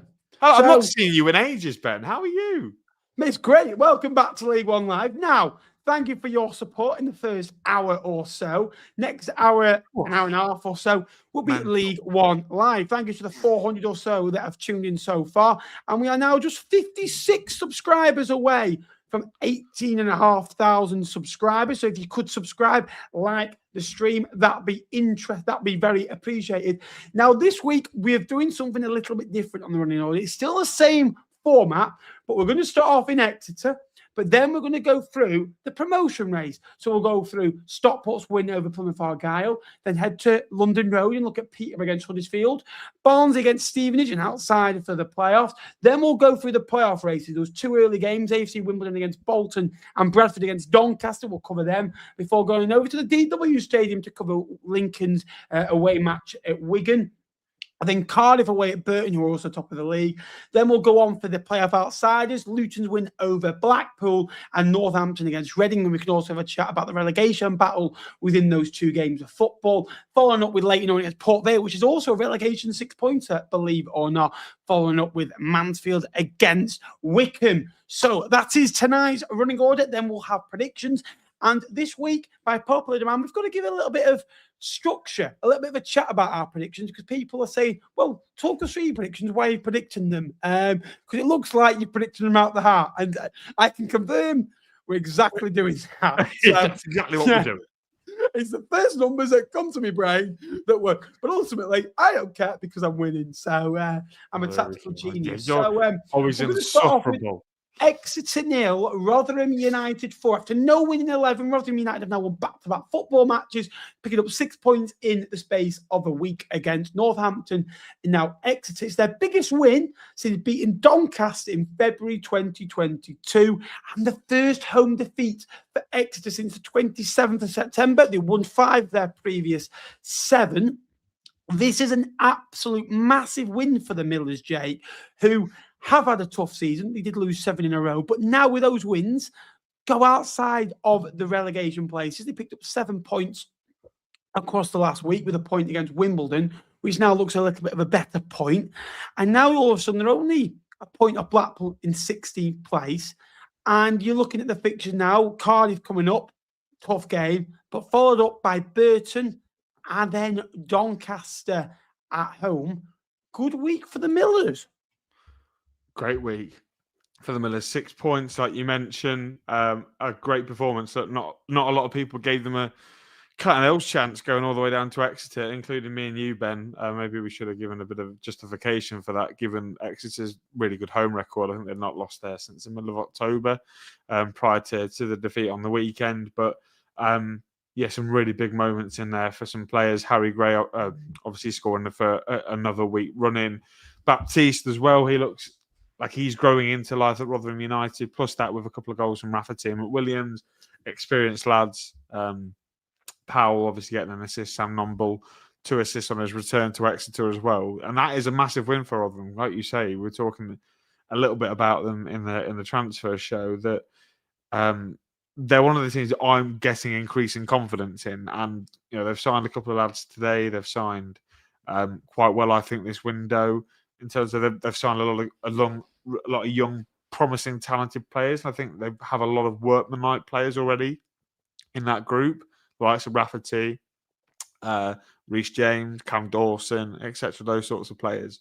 So this is a big win. This is a big statement because, like I say, not many people have them down for a win away at Exeter. But a really good performance. Obviously, the goals coming in such a short space of time to completely kill Exeter off, but I thought they were well worthy of 3 points. 4 really good goals from their point of view. And now they can start to look up the table, really, can't they? You know, they try and build that gap between themselves and Burton Albion over the next couple of weeks. And they look like a team with a bit of confidence. So, yeah, all good for Rotherham United, Ben. What about Exeter? What are we thinking about them? Because that kind of result, 4-0 to a team that are down there, that don't win often on the road, can be, you know how we talk about season-defining moments, wins that go on and knock teams on for good reasons. So you think of, for example, maybe our win away at Stockport or a win against Cardiff, whatever. Do you feel like that could maybe have a reverse effect on Exeter? Because they're a team that we probably expected to be down towards the bottom 8 of the table. They're currently in 13th, so they don't look a million miles away, but they're only 6 points clear of that. Can that shift momentum, do you think, for Exeter City?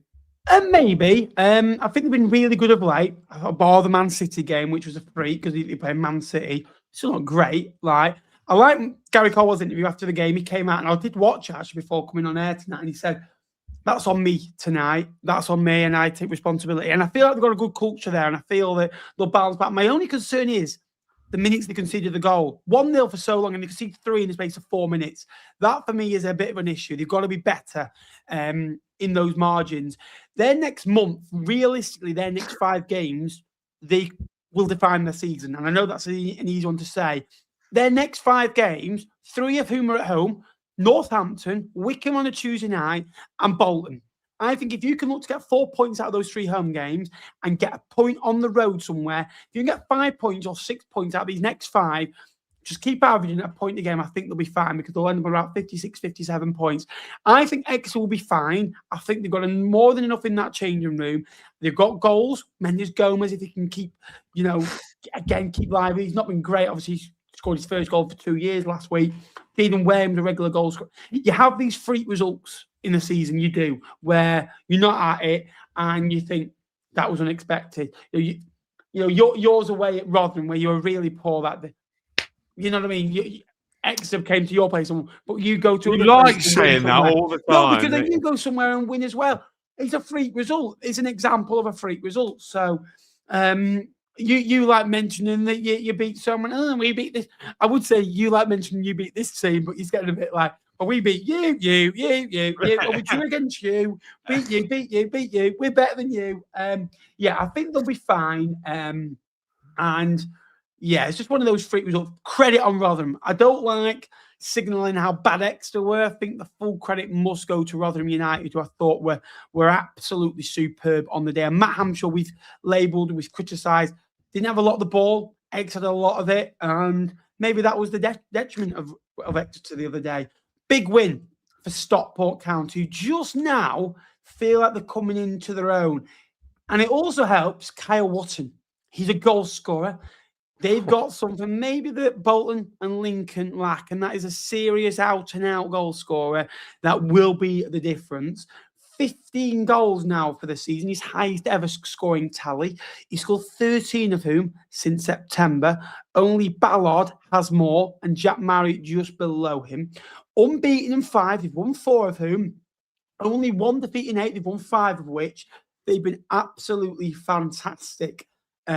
Of late, Stockport, we mentioned that they've been struggling. They mentioned they've not been at the levels they were last year. But ultimately, we're looking at it now, we're judging on the levels of last year. They're pretty similar in terms of wins to games ratio, right? Let's be honest about it. And points-wise, they're not that far away. They went on a bit of a blip around October, November. We lost 5-0 to Wycombe last year.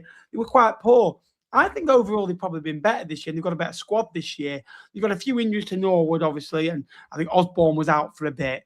But now they've added Louis Barry, Tanton Alafe. I think they are the real serious challengers. I can see this group going on a real run and threatening that Lincoln City and Bolton side. They are very good. They've got favourable games coming up. At home now, I feel like that was their issue. They sorted things out. And ultimately, I go through their February. They play Leyton Orient, they play Port Vale. I think they can win both of them. Either get a point away at Valley Parade, backed up with a win against Wigan, Burton, Stevenage. I think if they can go and get 4 or 5 wins out of that, I think they're in business for me. Are you fearful of this Stockport County side, Jake? I wasn't until today. Louis Barry. Hello, Heath. Nice to see you, Heath. Thanks for the messages on the new boy. I really appreciate your input, Keith. You didn't sign Messi for me, so yeah, you're fuming, aren't you? Yeah, look, I am worried about Stockport because, like you say, they are the one team to click that can click, and they've got the know-how. They've been up this top end of the league before. Dave Challoner knows how to get a team on a really good run, and we saw how good this Stockport team can be. And like you say, there's some really favourable fixtures over the next couple of weeks or so. I think Louis Barry's not fit for another month, so I mean that could be massive. But yeah, I mean the performance in terms of Saturday. Sorry, I actually thought Plymouth Argyle were decent in this game, Ben. I actually thought they went to actually part of a really good game plan. They stifled them in the first half, and they went and got that goal right at the other end with Watts and. I thought they were good value to be in front, and I think Plymouth Argyle fans can take a lot of solace from that. But when you do have players like Carl Wootton.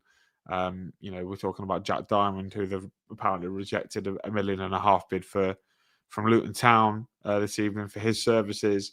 The first goal from Carl Wootton is absolutely sensational. It's like he's some sort of Brazilian number 9, isn't it? Where he's flicked the ball and done a bit of a twirl.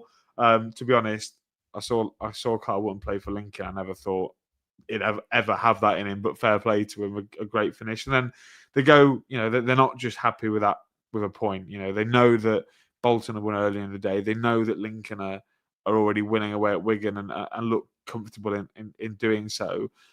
They needed to go and get that winner to stick pace with them because, had the gap have opened up to 8 points, Ben, then I feel like then it's getting a little bit much for them to try and recoup 8 points over 17 games. It's a big one to go for. It's half a point every game. So, yeah, big win for them. But at this point of the season, despite them maybe not being vintage, they won the game, and that's all that matters against an Argyle team that were in form. So, yeah, props to Stockport. And like you say, now they've got a Lafay.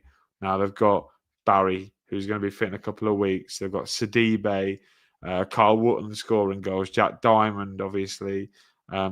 Mothersill. The attacking options are quite ridiculous, to be honest, at Stockport. But with that, Ben, I think with all these signings comes expectation. And I think I'm not playing this card on them because I can't, but I am. But comes expectation. When you get these players back, there's going to be an expectation on Stockport County to go on an incredible run, and that can sometimes go negatively. I hope it does go negatively for them, but it's something to consider, Ben, because some players can't always deal with the expectation of finishing in the top 2. It's very difficult. So, but yeah, no, a good win for them against a Plymouth Argyle team who I spoke to some Argyle fans ahead of the weekend's game today, and they feel they maybe warranted a point, but at this time of the season, it is all about getting results on the board. It's probably also a result, Ben, that ends Plymouth Argyle's very faint playoff hopes. I know this is wild of me to say because they are only 6 points above the drop, and it's probably ludicrous because they still need a few more points to confirm their place in the division, but the recent form would suggest they'll be okay. But they are only a few wins away of that for me. I think 50 points is where you're getting. I think you're getting towards that period of season over for a lot of clubs where they'll just have to coast, and it'd be a disaster if Mansfield, Peterborough. I'm saying Exeter, Plymouth. Yes, they are 6 points above, but they'd have to just go and get 15 points for me to go and stay in the division. Huddersfield 3 against Peterborough 2 at home earlier in the year. This time Peterborough 2, Huddersfield 3, and this time it was Lasse Sorensen. It was Cameron Humphreys to the rescue as always, and good win for Huddersfield on the road. They've changed shape a little bit with this 3-5-2. Mumba and Sorensen. You can really see how effective of how high they can get up the pitch. I think you saw with Lasse Sorensen's goal. He was outstanding, wasn't he? How he got into the box, and you can really see that they overpowered teams. And when Peterborough had the ball, you almost felt it was Mumba, Sorensen, McGuane and Leyton as a midfield pivot with Charles, Kasumu and Harness all literally really interacting on the Peterborough team. Obviously, Bulker getting a goal as well. They just really get at you, really pin you in, and the press looked really good. And they went, a couple of goals up. Sorensen, outstanding. He gets the better of the former Lincoln man, gets the better of the former Fleetwood man. Not for the first time. Have that, Fleetwood. Lincoln always do better than Fleetwood.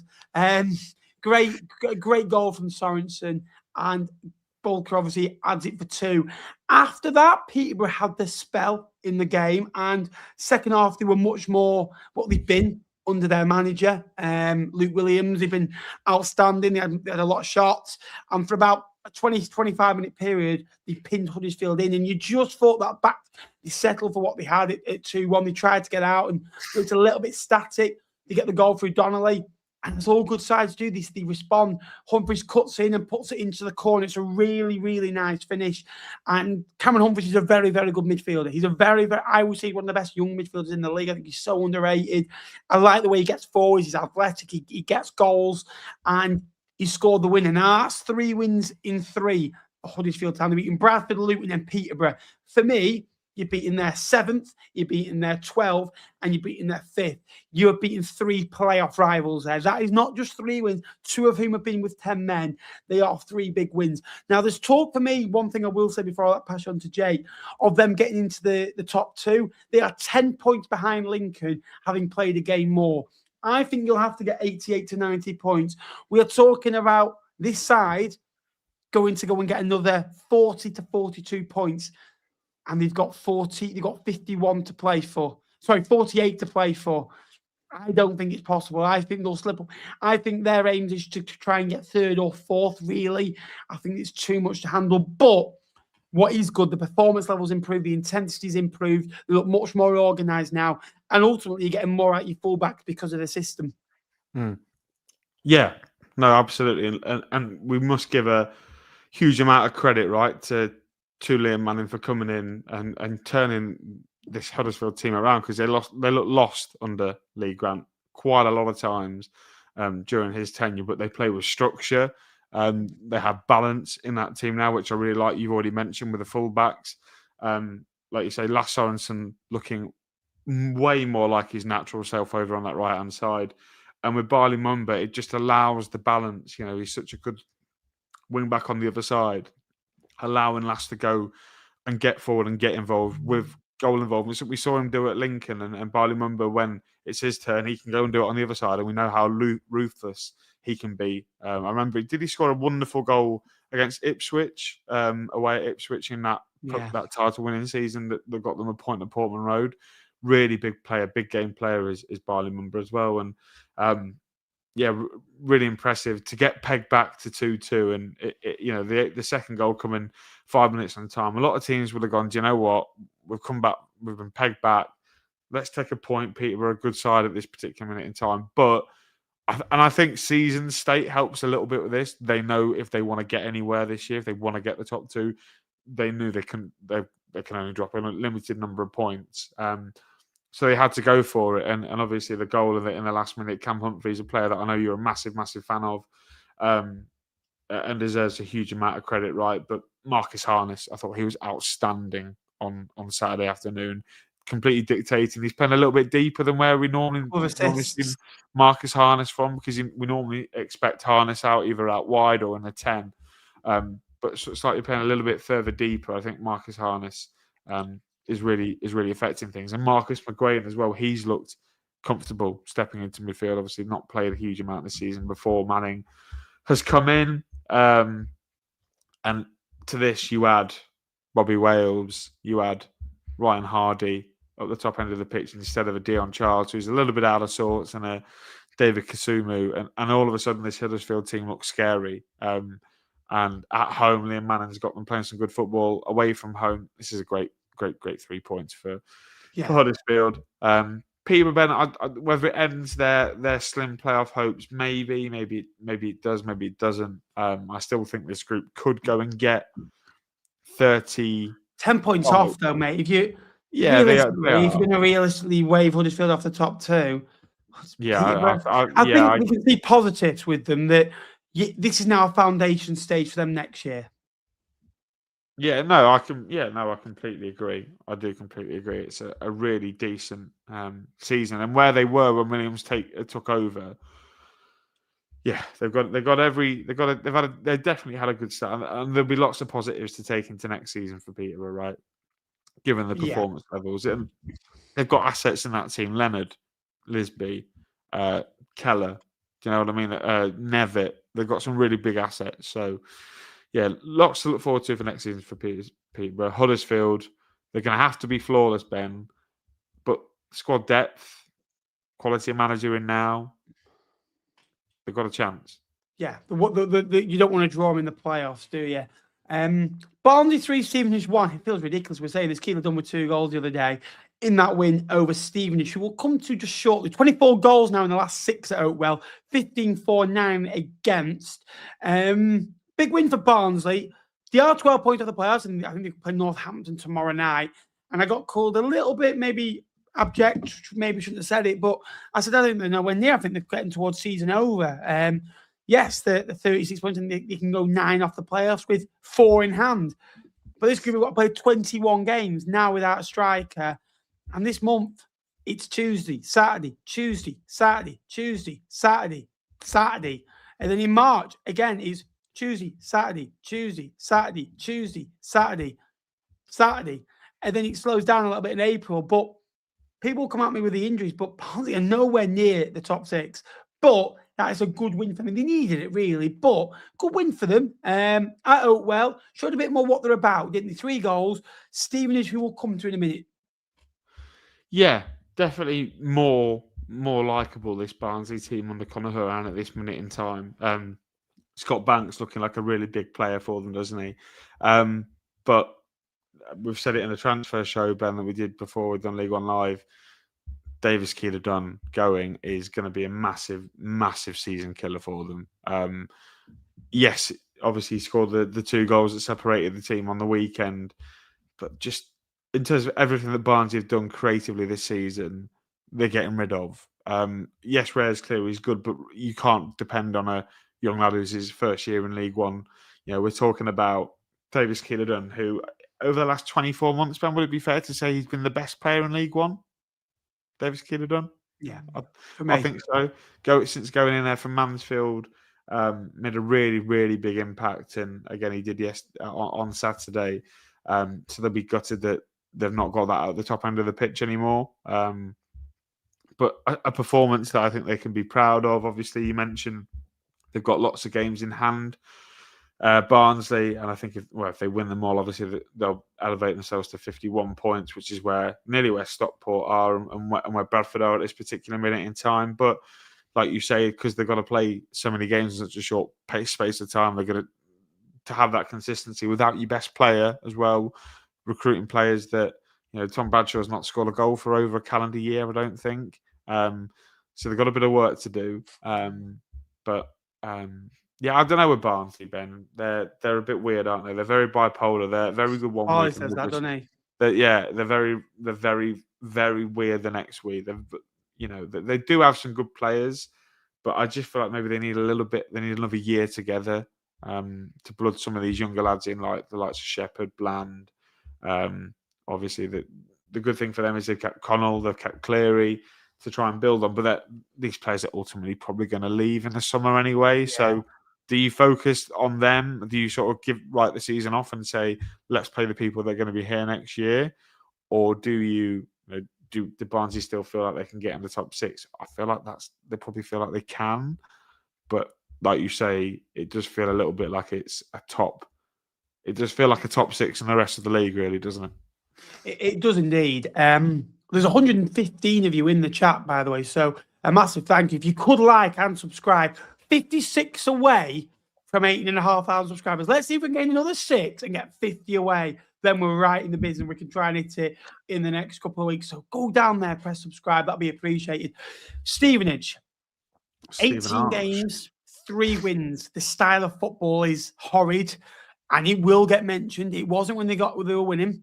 25 points from their first 10. They were electrifying. They were brilliant. I did a bit of a roundup on Stevenage with Farley. Had a little bit of a chat. What followed? Lincoln 1, Stevenage 0. So my plan worked to unrail them. As it always does. I've done that 5 times where Lincoln have played someone and they've always won the next week. So Plymouth Argyle, do you fancy having a chat? Yeah, I think we should. Yeah, they're not going anywhere, are they? 3 wins, 2 of whom have come against Peterborough, the other one away at Stockport. I think where it goes under the radar, they've drawn 8 of their 17 games. But my issue is in those 8 games, it's been a bit like, ugh.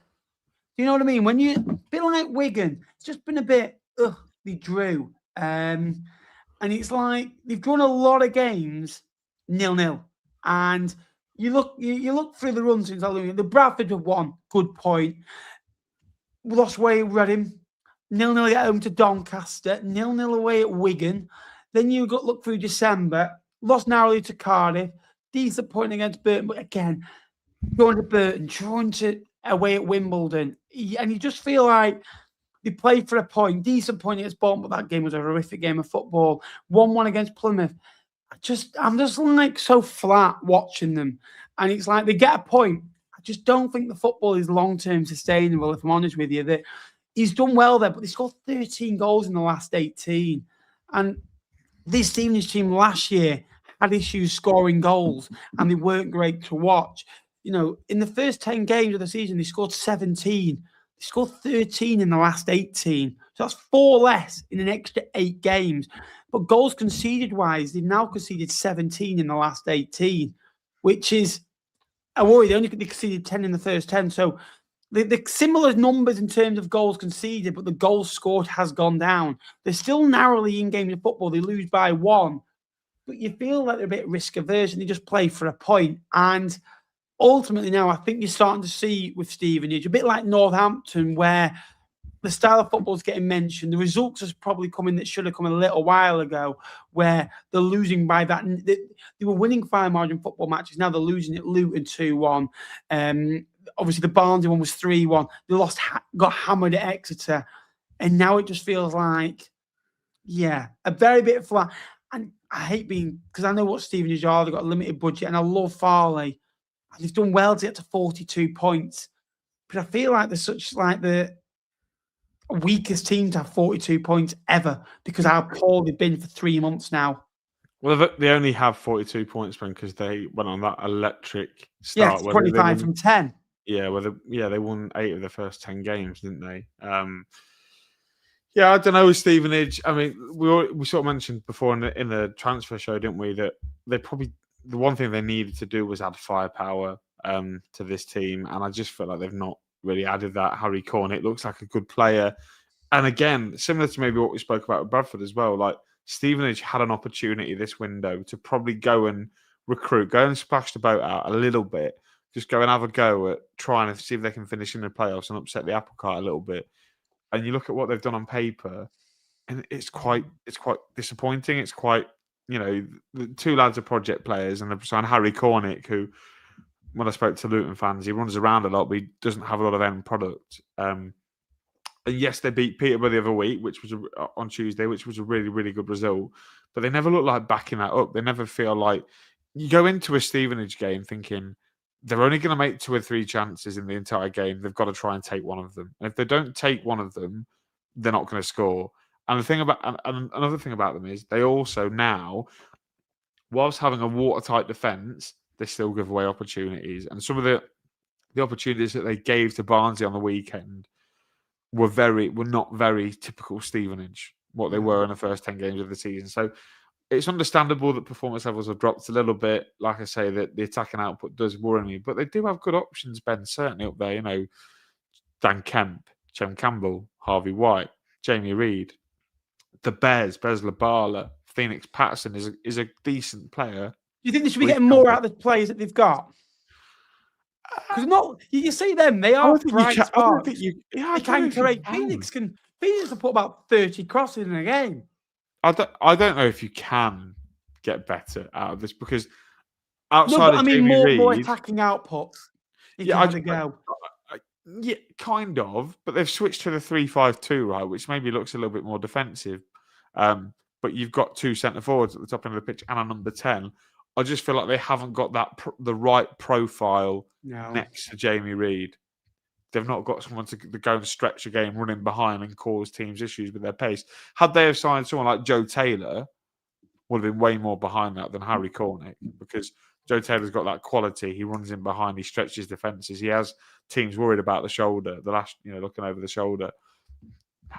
They just don't do enough of it, Stevens. And then they play long ball, and it's not working. So, yeah, I don't know with Stevenage. They're...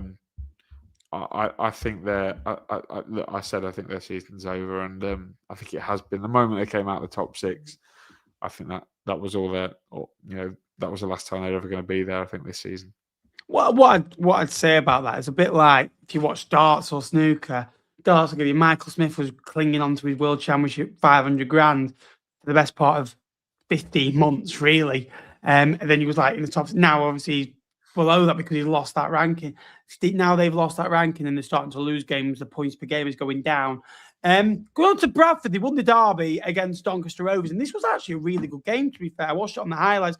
Very the stats will show it's very even. Bradford had a lot of chances. Caden Jackson, the Bradford boy, born and bred, I think he's a supporter of the football club, came in, made an impact, had a goal disallowed. I thought Paul Mullin impacted the game pretty well. Nerfville, put a lot of good crosses into the box and really pinned Doncaster in. There was a couple of attempts where I think the post the bar, the keeper made a good save, and then Doncaster went down the other end with Luke Molyneux and forced Bradford into a really good change. And Walker made a really good save.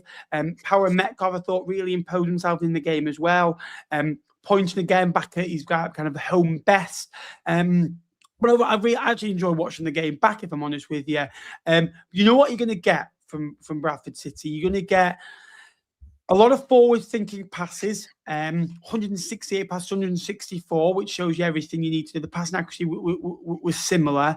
But you're going to get long balls from Bradford and Doncaster, 74-69. Bradford are very forward-thinking under Graham Alexander. They're not hoop ball, but they get the balls out wide and they want to pin you in. And Jackson can get Humphreys or the likes. Mullin can run onto it. They can pin you in. And that's what they did really well. And you felt like a goal was coming in the game.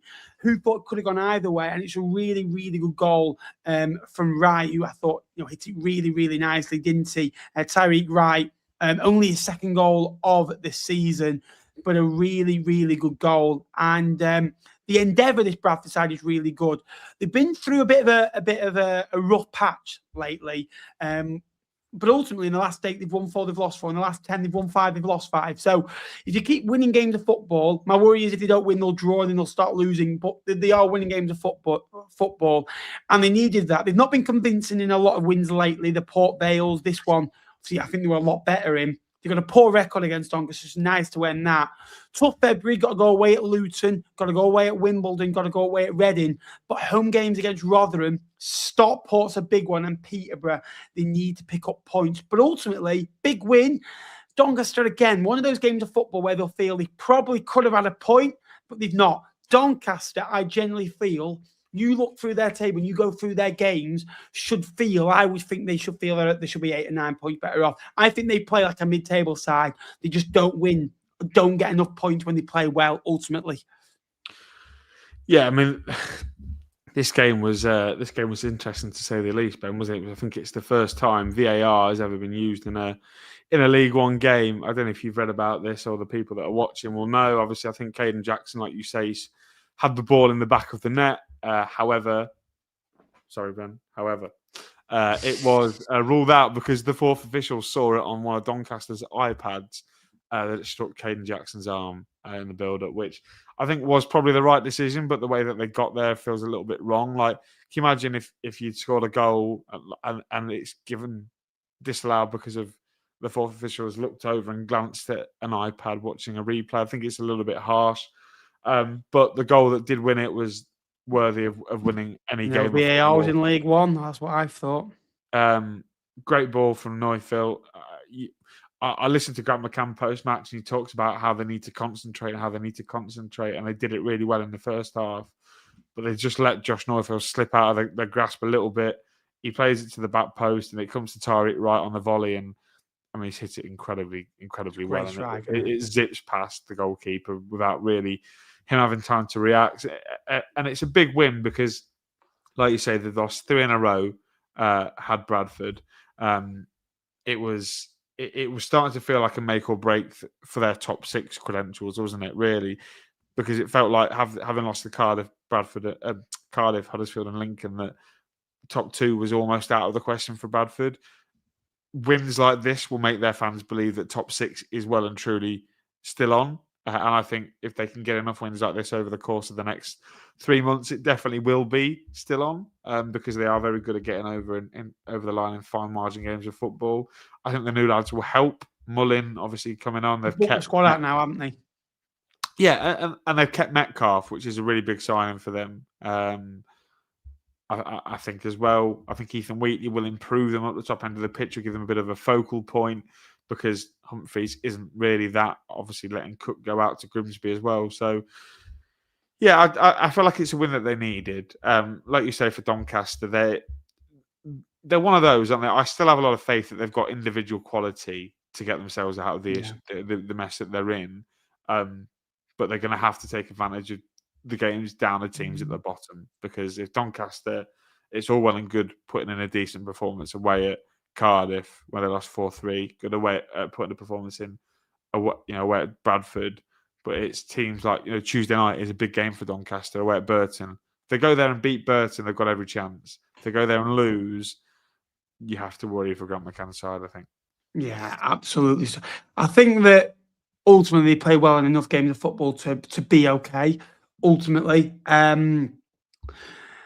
next game, AFC Wimbledon 0, Bolton Wanderers 1. Big win for Bolton Wanderers. Wimbledon now failed to score in their last failed to win at their 7 last Football League games against Bolton. Failed to score in their last 5 league games. Since they beat Plymouth away, the last 14 games, Jay, they've won 1, they've drawn 4, they've lost 9. 7 points from 14 games. I think Wimbledon are the team that's going to slide in there. I don't look who's going to get them out of it. I feel Leyton, Orient have something about them. Wigan have a bit more in them. Rotherham have a bit more in them. Burton and Doncaster certainly have a spirit and are very competitive. Feel Northampton, the manager, will get them through it. I just worry those 5 margin games of football they're now not winning, they're not scoring. Their game tomorrow at Port Vale is season. Then these next 2 games, you feel they're going to get at least 3 points out of. Yeah, you do. And to be honest, Ben, I mean, I'm sure you want us to talk about Bolton shortly, but that first half was so subpar from Wimbledon. They were so lucky to only be 1 goal behind. Yeah. Just lethargic. I thought they didn't move the ball well. I didn't think Bolton gave them a sniff at all, and that's props to Bolton Wanderers, right? They played really well. But I completely agree with you. They've just tumbled down, and we spoke about their signings. Have they really brought in enough to add to the group to really, sort of kick their season around, because it is only really heading one way. And I think that sort of the start of the season that they had probably just surprised everyone a little bit, given, probably come up with all that adrenaline. And we speak about it a lot of times, momentum, well and truly lost its course now, hasn't it? And you look at that team that played yesterday, how many of the team that played are probably established League One players or good enough, have proven themselves to be good enough for League One level? I'd argue 0 of that team that started. I'm worried about Wimbledon. Like I say, they've not really brought in anyone that interests me. And the lads off the bench not making a huge amount of impact. Nelson, Hippolyte. Yeah, the one saving grace for Wimbledon this year, Ben, is Junior and Keng, who is a really bright young player coming through their academy, and we've seen it before, haven't we? With Caswadine, he came through their academy. Ayub Asal, do you remember him? The young lad that they had there. I really think that he's the bright spot this year. If they can get him playing first team football for the rest of this year, regardless of what level they're in next year, build that team around him and go again. But a great win for Bolton Wanderers. Absolutely agree with you. No shots on target for Wimbledon. 17 shots for Bolton. Apter, McAtee, Blackett, Taylor, Dalby as a front 4. And you've got the likes of Simmons, Gale on the bench, Burstow on the bench. You feel this Bolton side, and they've just signed Kenny today. You just feel Bolton are starting to move in the right direction. Won 4 of the previous 5. 10 of Bolton Wanderers' 14 league wins this season have come by that odd goal. They win by margin football matches. That's the 4th time that Bolton have won by a goal to nil. Bradford won 1-0. Bolton won 1-0. Then it was over to Lincoln, who had to do the job. And maybe a bit of pressure with Lincoln going 12 unbeaten with a 1-0 away win at the DW. Ryan Lowe did change to a back 4, which felt like a last roll of the dice for Latics this season under his ownership.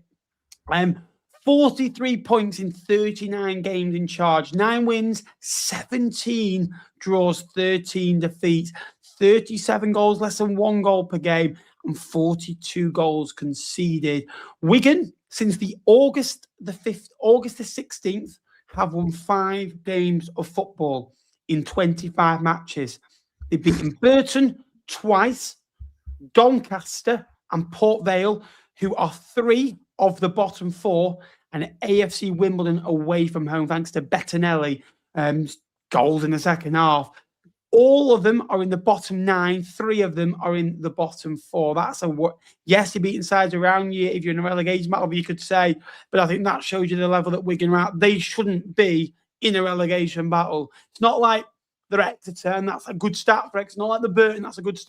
This is Wigan Athletic, who shouldn't be nowhere near that bottom area. Let's be honest about it. For the football, the size of the club, that has got to be a worry. But again, they were just so subdued the other day in the first half, and Lincoln could have had opportunities to win that game of football in the first half and be out of sight. They were better second half when I thought when Humbo personally came on, I thought he was outstanding. Murray didn't really impact the game enough for me. But Lincoln, full praise, then 12 games unbeaten. I think they've won 9 of them now, haven't they, Jake? 30 points collected of the last 36. You took 28 from your first 17 games. So the improvement is unbelievable. You take an extra 2 points in 5 extra games, which is, unbelievable. Only Cardiff and Stockport have more points on the road than Lincoln. It wasn't vintage second half. They had to do the job. They had to dig in. They got through the difficult periods of the game. Cardiff obviously dropped points, but I don't think let's not bother with them at the minute. Bolton won, Stockport won, Bradford won, Huddersfield won, Luton won. Those 5 clubs in and around Lincoln all won. They had to do the job. They held up firm. And I said at the end of my video, Jake, that game 12 months ago, that game 2 years ago, 3 years ago, Lincoln probably draw that game 1-1. And if there's a third goal, it's probably going to a Wigan direction. It's not won yet. 17 cup finals to go, 58 points. Wigan 0, Lincoln 1. Yeah, let's touch on Wigan first, because I think it would only be fair to do so. And we speak about Lincoln, we give Lincoln enough airtime on this channel. Ben, I'm sure people will be sick and tired of listening about Lincoln City. But Wigan, I thought they looked abject. I thought they looked like they lacked a game plan until Humbo came on. First half, Callum Wright had one that was tipped over the bar by George. Joe Taylor had an effort that was blocked by Rico Hackett, which was really, really good recovery run from Rico. Fair play to him. And when they brought Humbo on, they looked a little bit better. They tried to get the ball out to him, and he caused a little bit of chaos. He was direct, and I like that. But at no point in the offense, they had one cleared off the line. But for a team that had one cleared off the line, they didn't create a huge amount, if that's fair. I don't feel like they pulled us side to side. They weren't putting balls over the top and challenging Tom Hamer and Sonny Bradley. They were just sort of playing in front of us. And that's really what we're good at in terms of just screening and keeping teams out and shutting passing avenues down. I thought the subs came on and did really well for Lincoln in terms of making sure that intensity stayed the same. But yeah, look, I thought 1-0 flattered Wigan at half time. I think we had really good opportunities. There was one where Williamson probably heads it just underneath his crossbar. You've got the Rob Street chance. Rico Hackett put one that was well saved by Sam Tickle as well. And in that first half as well, I thought we were really, really good. I thought we were effective. The passing was crisp. The movement was fantastic off the ball. The player on the ball always had an option. And a really good performance. And in the second half, we kind of felt that Wigan weren't going to give us any threat. So we sort of sat back and went, do you know what, if you're going to have something, try and have a go and try and break us down. And I thought when we went to 3 at the back, when we brought Riley on, I knew that was game over. I thought it was because teams can't break us down when we go to that shape. So really pleased with the 3 points. Like you say, 17 cup finals to go. Lots of big games in there. Obviously, we've still got most of the top 6 to play. Cardiff away, Huddersfield away, Stockport and Bolton both at home. But I don't fear any of those games at the minute whatsoever because of the run that we're on. We're in a really good place. We're in a really, really good place. And Bolton and Stockport have the budgets. They've brought in the players. They're probably on much bigger wages than the lads that we've signed are on. But we've got this togetherness, and the city is behind the football club. And I've seen it before when Lincoln get behind their team. it ends well for Lincoln. So, look, I'm not going to be arrogant, obviously, and say that Lincoln it's done, because it's not. We could falter. We probably will have a blip before the end of the season, a 3 or 4 game blip, probably. But we've got enough other games, to try and keep that gap, to maintain that gap to Stockport. And if we can go into March with a gap of at least 6 points, what we've got now on Stockport, and you're really asking Bolton and Stockport to be perfect. And both of those teams have had their inconsistencies this year. So it's not done, but we put ourselves in the driving seat. We give ourselves a great opportunity. Let's see. But I'm really excited by what this team can do. And if the performances and the results keep going the way they are, I think Lincoln fans have got every right to be excited. February is a make or break point for a lot of teams. I'm going to the game on the 21st of March against Rotherham. I'm looking at that game to go to. And then you look at if you can get through, like you say, February. In February, you've got to go away at Plymouth. Home game against Bolton and Northampton, Mansfield and Blackpool. If I was looking at a monthly points target for that, I'd be thinking if they can get 9 points from those 5 games, I think it'd be a good return. I think that my argument is beat Northampton, beat one of Mansfield or Blackpool, if not both, and don't lose against Bolton and don't lose against Plymouth. I think that'd be the argument. And then in March, I think Cardiff, I wouldn't be bothered if Lincoln were to lose that game of football. Try and get something. If they can look at getting 4 points, if not 6 out of the Exeter and the Stockport game, and then the Huddersfield game, if they can just draw that, don't lose, I think Lincoln's season, if they are still in this, if Lincoln are 5 points clear by the Rotherham game, I think that's a really, really good target to have, because after that, it's Rotherham, it's Doncaster, it's Wimbledon, then it's Reading away, Leyton, Orient, Stevenage, Wycombe, followed by Port Vale. A lot of team season is going to be over, Ben, by the time we play them. Exactly, and that's what I said. I think they need to get to that Rotherham game. I think that is a big making point. And people calling Jake arrogant. I'm going to stick up for him here. I don't think he has. I think he plays on it. He has a laugh. I think that, I'm not being funny, I think that if your team is second in the league and you're overachieving on 6th, 7th smallest budget in the division, and you've not had this before, really, you've had it once before, let him have it, enjoy your victories, so what? He's enjoying, he's celebrating, and he believes in his team.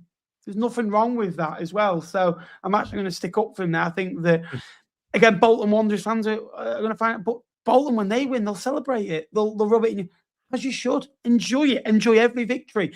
And I think it's going to be a right race. Stockport, don't forget about them, Bolton.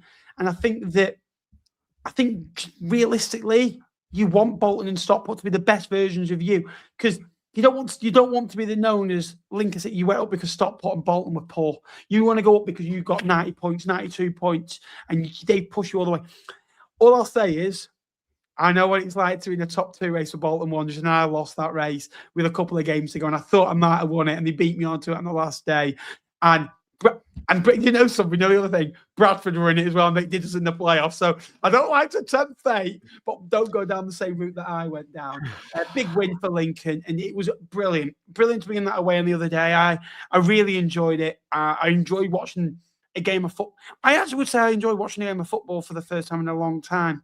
I actually really enjoyed it because I could just watch it, and it was nice to actually know what was going on, because in League Two, a lot of the time, it's horrible. I'll be honest with you. I love doing the commentary. That's the one thing I really enjoy doing, but watching it, I needed a break, and it was great to obviously have the day out with the Lincoln fans who I thought were top class. Like I say, 900 or so. They got criticised for that.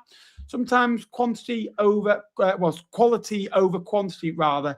Good away end, wasn't it? It was good. It was bouncing. Yeah, great away end as well. Again, empty seats. That lad sounded a bit jolly, didn't he? Burton 2, Cardiff 2. They've not lost to Cardiff this year. Burton, I said it either last week or the week before, where they just all merge into one, these shows. 4 points off Cardiff, 3 at Bolton, 3 at Bradford, 4 off Huddersfield. Probably could have had a point, if not 3 off Stockport. Could have had a point at Barnsley, who were obviously not in it, but probably could have had at least another point at Bolton, like I say. Their record against the top side are good, because what they do is they sit in the shape and they just sit and frustrate you, and they are perfect at that. Beasley with a great bicycle kick. And then I must say after that, Cardiff just passed around Burton and had their opportunities. I thought Cardiff City should have been awarded a penalty kick around the half an hour mark, personally. Alex Robertson then does what Alex Robertson does and scores 2 good goals. The second goal, defensively from Burton, is poor. I must say, I thought that Burton should be doing better. But the character of Burton to stick in the game, they're not had a lot of the ball. They only had 2 shots on target, but they dug out a point. They are fighting. They are fighting for the football club. They are fighting for the manager. And they've got grafters in there. They've got players coming back. And they have had more news to none than most of the players. They've got a small squad anyway, and they are grafting. 31 from 28, you would feel, is enough to be 15th, 16th, but ultimately they're in the bottom 4. If they can keep fighting, ultimately big games come and go. We talk about the weeks in football. Their next 3 games, Jake: Doncaster at home, Port Vale away, Rotherham at home. They are 3 massive games of football. I think you've got to be looking at getting 5 points out of them. If they can get 5 points out of them, they are massive. I think that if they don't win any of them, I think we could be looking at a situation where Burton are really in trouble. Yeah. Look, it's a great point for them on. Hello, Steve. Nice to see you. It's it's difficult, isn't it? It was a great point for them, and not many teams will take 4 points or will go unbeaten against this Cardiff team this year. But the way they attacked the game, I really liked. They got in their faces. We spoke about. I spoke about on EFL debate last week, Ben, about if you You're get a bit arrogant on that. If you get in Cardiff's face, you can really have a go at them. And I mean, you saw the comments from Cardiff fans. It didn't particularly take light to me. I don't care because that's their opinion. I've got my opinion. And Burton got at them and they put balls in the box. They tested them and they got in front. A great goal from Jake Beasley. I mean, I was told by a certain Burton fan that he wasn't going to be in the starting 11 on Saturday. Well, that was a surprise at quarter to 2 when the team sheet came out and he was in the team. You forgot Bolton were playing at half-1. I had to remind you. Yeah, to be honest, I did forget. Yeah, I forgot. Maybe they took it into your KFC. It was good though. It was a lovely bucket for one. But yeah, no, Cardiff come back. Obviously, 2 goals for Robertson, 2 decent goals as well. I think that Burton will be a little bit disappointed with the second one in the manner that he's got a lot of space in the penalty area. He comes from the corner, doesn't he, of the box, pretty much unmarked. But they get themselves level through Lofthouse, and it really wasn't. I think it's probably what they deserve from the game. In terms of difficult, really, I think Cardiff maybe should have had a penalty, Ben. And I know. Yeah, I said that.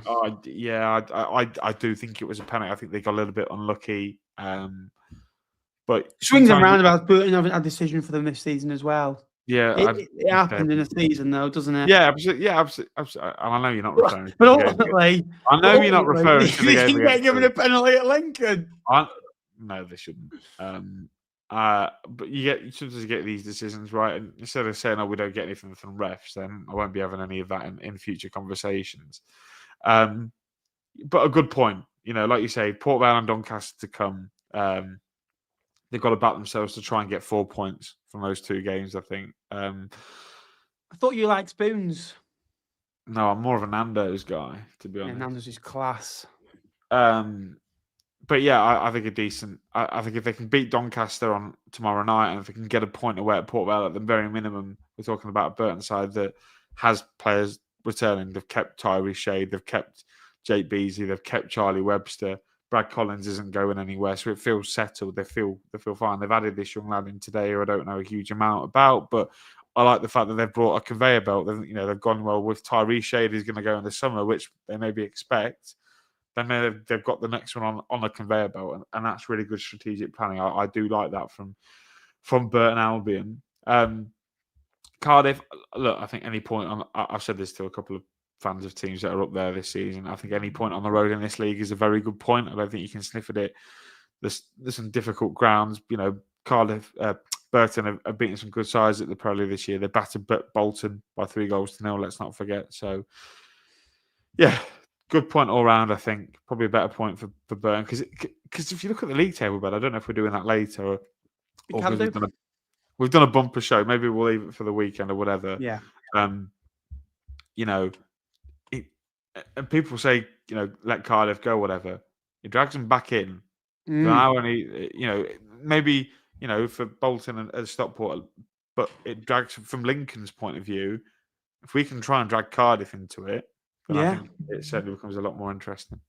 It feels like everyone's not really focusing on Cardiff, and if they can just drop a couple of points, and they are on a bit of a decent run at the minute, Cardiff. When you actually look at it, they're unbeaten in 9, and you know they've won 5 of them. They draw quite a few, don't they? I know they've drawn 6, but 4 of those have come in the last 9. If they can just keep drawing a few, and Bolton, Lincoln keep winning, you get into 2 points on them, and I think that Lincoln shouldn't be. I think Lincoln will be looking over your shoulder. Why not attack Cardiff? Why not think you can go above Cardiff? Like, and then all of a sudden, gettable, mate. You've got an extra team, then, haven't you?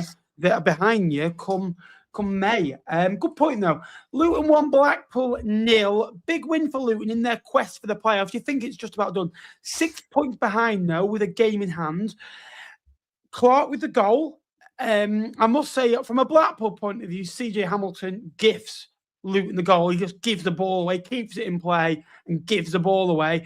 And then I'm not really sure what Oliver Casey is doing really in the back line for Blackpool. He just seems, I think it's Casey that just gives it away, and obviously Clark with a good finish.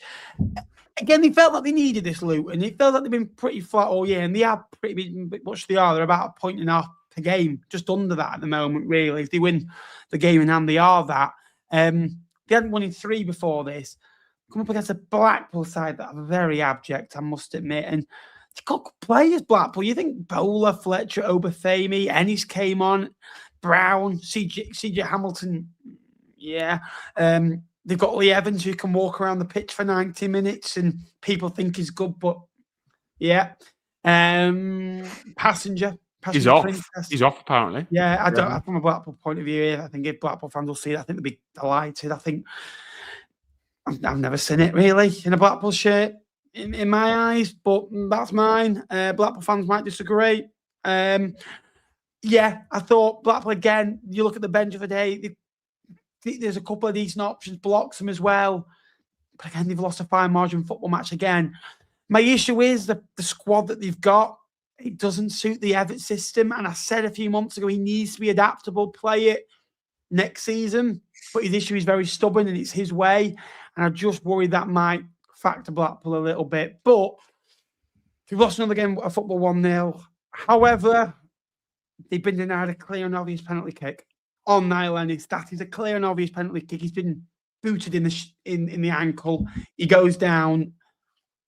Ultimately, a decision has cost Blackpool a penalty kick to equalise. But other than that, Blackpool didn't do enough to really. Yeah, outside of that, then. They had no shots on target. They didn't really offer anything.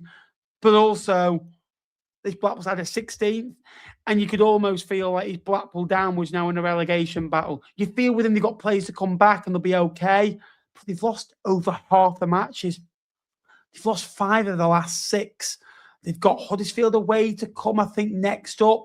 They've got Plymouth at home, Mansfield at home, Bolton away, Lincoln away. That's a pretty tough month, isn't it? Yeah, it is. And like you say, Ben, whether they deserve something or not from the game yesterday, you know, you make of it what you will. But I thought they were very abject, like you say, and no shots on target. Pretty much says it all, doesn't it, regarding Blackpool? And you look at it, like you say, Ben, the quality they've got in that team. You know, Obafemi's played a lot of football, Premier League, Championship level. Ash Fletcher's been one of the former players in the league this year. Josh Bowler, playing him centrally, it doesn't work, does it, at all? He's a player that thrives at being able to run at wing back, at full backs, rather than maybe crash in the box as a third man runner. So to me, that doesn't work when they've got someone like a Randall in the squad that whether or not he's fit, I don't particularly know at this minute in time. But Finnegan, I know, has played that role for Walsall this season, so why they've not maybe gone with him instead, someone that's a little bit different. But yeah, they were abject, weren't they? And we have to, as much as we can say that Blackpool were this and Blackpool were that, give credit to Luton to some extent. I thought they did enough in the game really to win it. Jordan Clark, obviously, that where Luton would be without Jordan Clark this season, I don't know, but it'd be nowhere near the playoffs because he's come in clutch with a lot of goals for them this season. Really good player that's played a lot of football now for them. He's been up there for the entire rise of the from League Two pretty much, or League One to the Premier League. So yeah, it just about keeps Luton's season alive, doesn't it? They've got a game in hand, obviously. They'd be 3 points behind if they can win that. Whereas Blackpool, just a point above Ben, and Burton have got a game in hand on them. If Burton win on Saturday, they go on Tuesday night. Sorry, they go above them. If Doncaster win on Tuesday night, they go above them. I think even a draw wouldn't see them drop in. But we could be talking about a Blackpool team that are edging really close to the bottom four come the next time me and you talk on League One Live. So that is quite concerning. Yeah, it is. Just a couple of games to go, or 3 games to go now. Northampton 0, Reading 2. Only Don Ballard on 15 and Kyle Watton on 13 have scored more goals in League One since the start of September than Jack Marriott, who was a late arrival for Reading, and he's fitted into that squad really nicely and scored goals. And the goal the other day was a nice ball over the top from Lewis Wing that Jack Marriott just runs in behind the last line, gets in behind and powerfully strikes Reading into a lead. One thing I will say, I've seen a couple of assists this year. As assists go, I think Lewis Wing has got, in one game, the best 2 assists you'll see all season. The first one is sublime, to play it over the top into Lewis Wing. The second one is out of this world. The cross for Will Keane is unbelievable. It is absolutely sublime from Lewis Wing, who is a unbelievable technician of a footballer, and he always has been. And that Reading side has got a very good team. And now his numbers across the last 3 seasons have been unbelievable. 11 goals, 12 assists a couple of years ago. 11 goals, 8 assists like last year. And 9 goals, 7 assists in all competitions overall. And you're now looking at a player that has got 31 goals, 27 assists for Reading in 129 games, which is just been bonkers for a side that have been in and around the top 10 race most of the season. They've got a really good team: Savage, Lane, Marriott, Keane, Pereira, who, by the way, was outstanding the other day, made a couple of big saves at important times. And now Reading are starting to win away. They were struggling away. They beat Blackpool, and that kind of set them on the way. Now, obviously, a win here, won away at Plymouth convincingly. And since Liam Richardson's appointment, they've won 7 out of 14. They've drawn 4. They've lost 3. 25 points across 14 matches. They only had 3 wins, 6 draws, 5 defeats, 15 points in 14 before his arrival. And under Noel Hunt, they looked undercoached. They didn't look structured. Now they've got a way of playing. Now they look structured. Now they've got goals. Now they've got a bit of about them, and they're showing what we think they're about. This Reading side, if they can keep going, they can keep winning games of football consistently. Yes, they're 8 points off, but they've got 2 games in hand, bear in mind. There's no reason why they can't go and shout at the playoffs. Next 2 games, Wimbledon away, Reading, Wigan away. They can go and get a couple of wins there. They're in with a fight. They're going to have to be pretty perfect. But Liam Richardson, you're seeing signs of his Wigan side in at Reading, aren't you? Yeah, you definitely are. I think the difference between this game, Ben, was, if you look at it, Elliot List has the exact same opportunity as Jack Marriott does in this game, and he misses it. Jack Marriott takes it, and that's the difference. That was ultimately what cost Northampton some points on Saturday. They've got the quality to take those chances, and 2 goals, 2 assists for Lewis Wing, a great win on the road for Reading, who, like you say, are now slowly but surely starting to click a little bit. Once they get these lads in the team that they've paid money for. I think they went after Kyrie Slisby today, didn't they? But they weren't able to get that one over the line, which is a real shame, because he would have been real fun in this team. I think it would have allowed them to go 4-2-3-1 and play Lane and Lisby either side of Doyle and behind one of the strikers. But a great win, like you say, that was the difference, wasn't it? Northampton had chances in this game. Like you say, Pereira had to make a couple of really smart saves.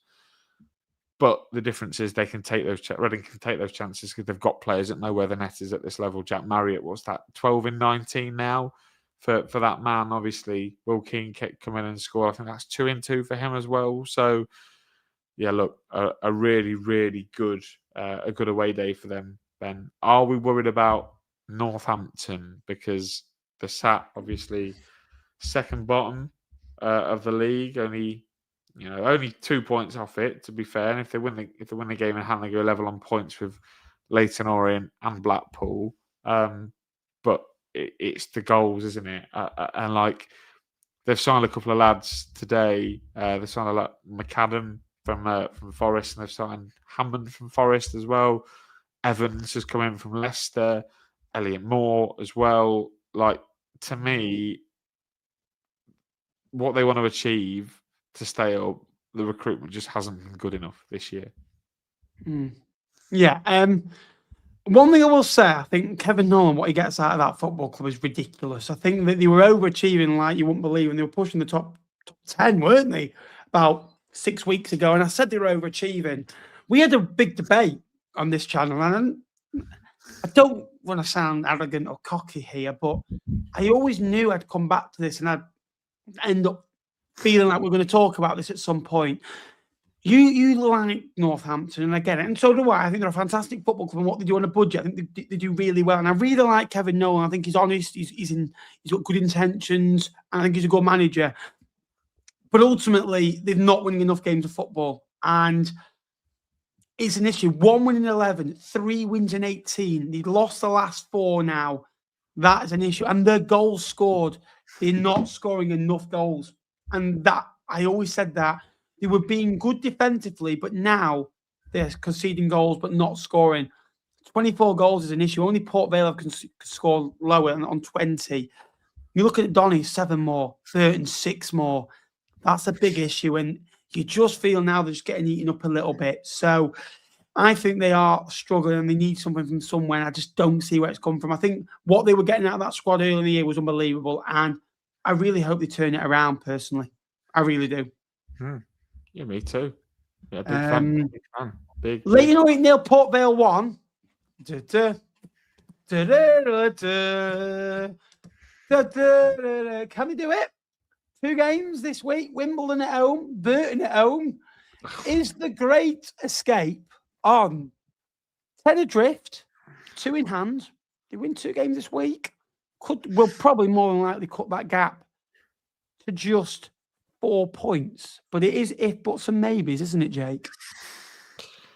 Yeah, I mean that win on Saturday will give them no end of confidence going away to Leyton Orient, a team that are so free scoring, to limit them to not a lot and still win the game. I think is a massive achievement, and like you say, 2 winnable games against Burton and Wimbledon. Can they do it? Like, are Port Vale going to stay up? Like, we've done it for the last couple of years. We've done it for Burton, and the year before Fleet, we got a 50%. Oh, could you imagine if Burton go down because Port Vale do the Great Escape?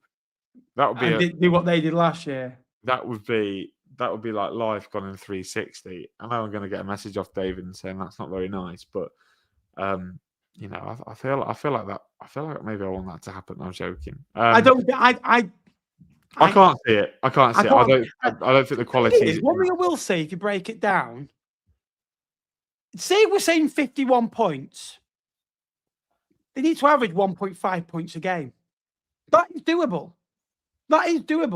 If they win, they've got to win these. I think they've got to get a minimum of 4 this week. If they don't win any of these 2 games, they're done, they're dusted. But if they if they win both, right, they're at 27.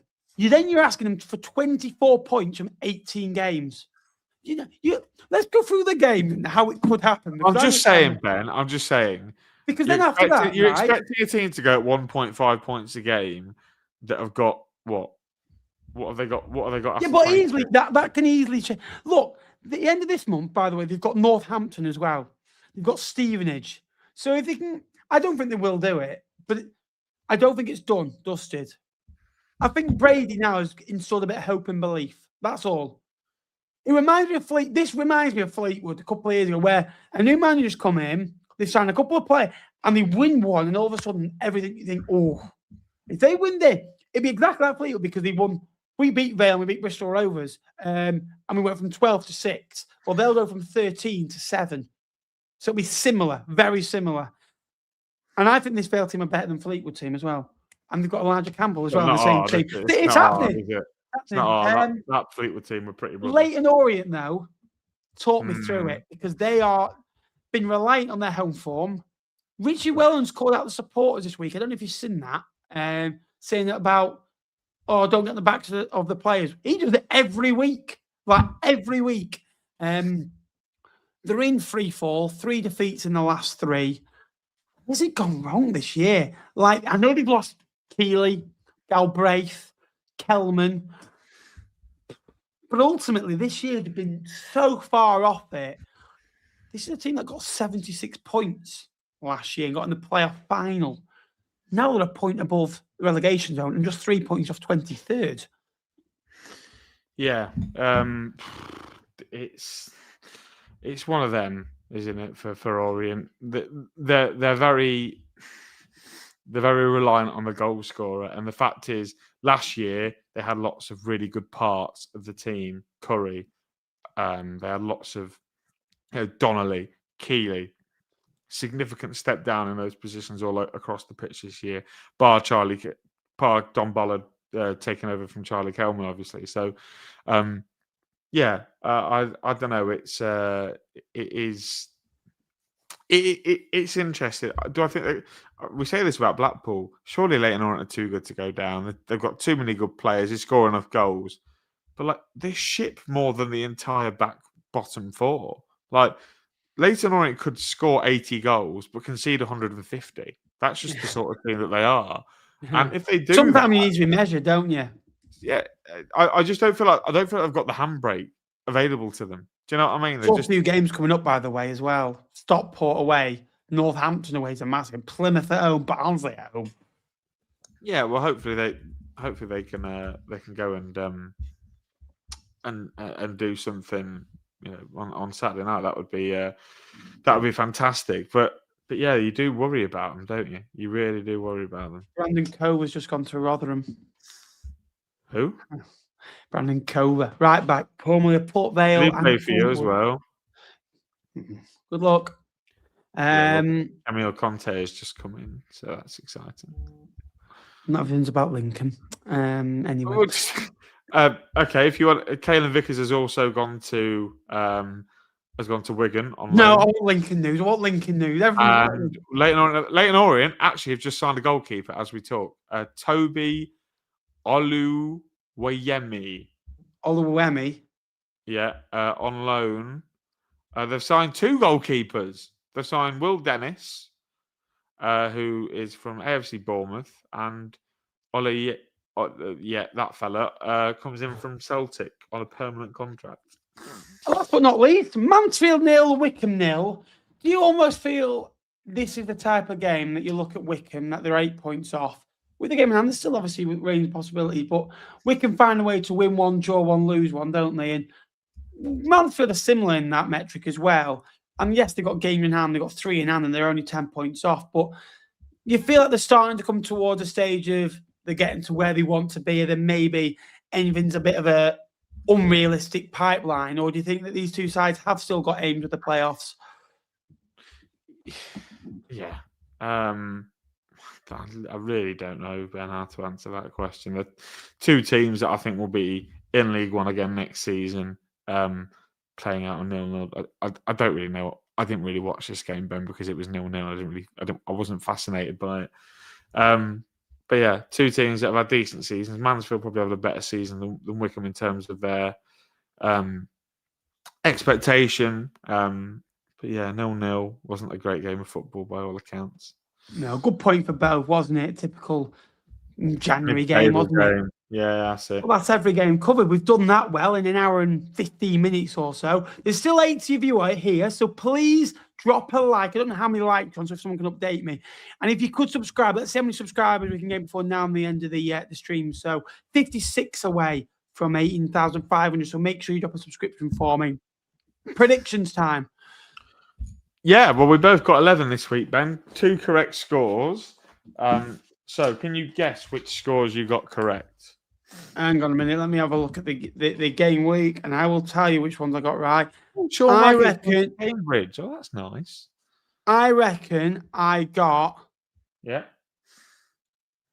Stockport right. You got Stockport right. And I reckon I got Reading right. No, you got Bolton right. Bolton, did I? And I got 2. I got the Bradford score right. And I got the Lincoln score right. So I reckon that's another 8 points because I got the team I support right. So Hang anyway, on, my team are in League One. well, that's your own fault. Right, Ben, shall we... we've got a couple of games to do, obviously. So Tuesday night... 6 points above you, pal. Yeah. Dave and Sue are going on a bit of a date in a couple of weeks for Valentine's Day. Yeah. Looking forward to that. I hope you're looking forward to it, Dave Nash. Port Vale, Ben, versus Wimbledon, kicking off at 7 o'clock. A league game at 7 o'clock. Port Vale 2, Wimbledon 1. Yeah. Port Vale 1, Wimbledon 0, I think. Barnsley versus Northampton. I'm going Barnsley 2, Cobblers 0. Barnsley 2, Northampton 1. Ben, Burton versus Doncaster Rovers. Big game. Burton 1, Doncaster 1.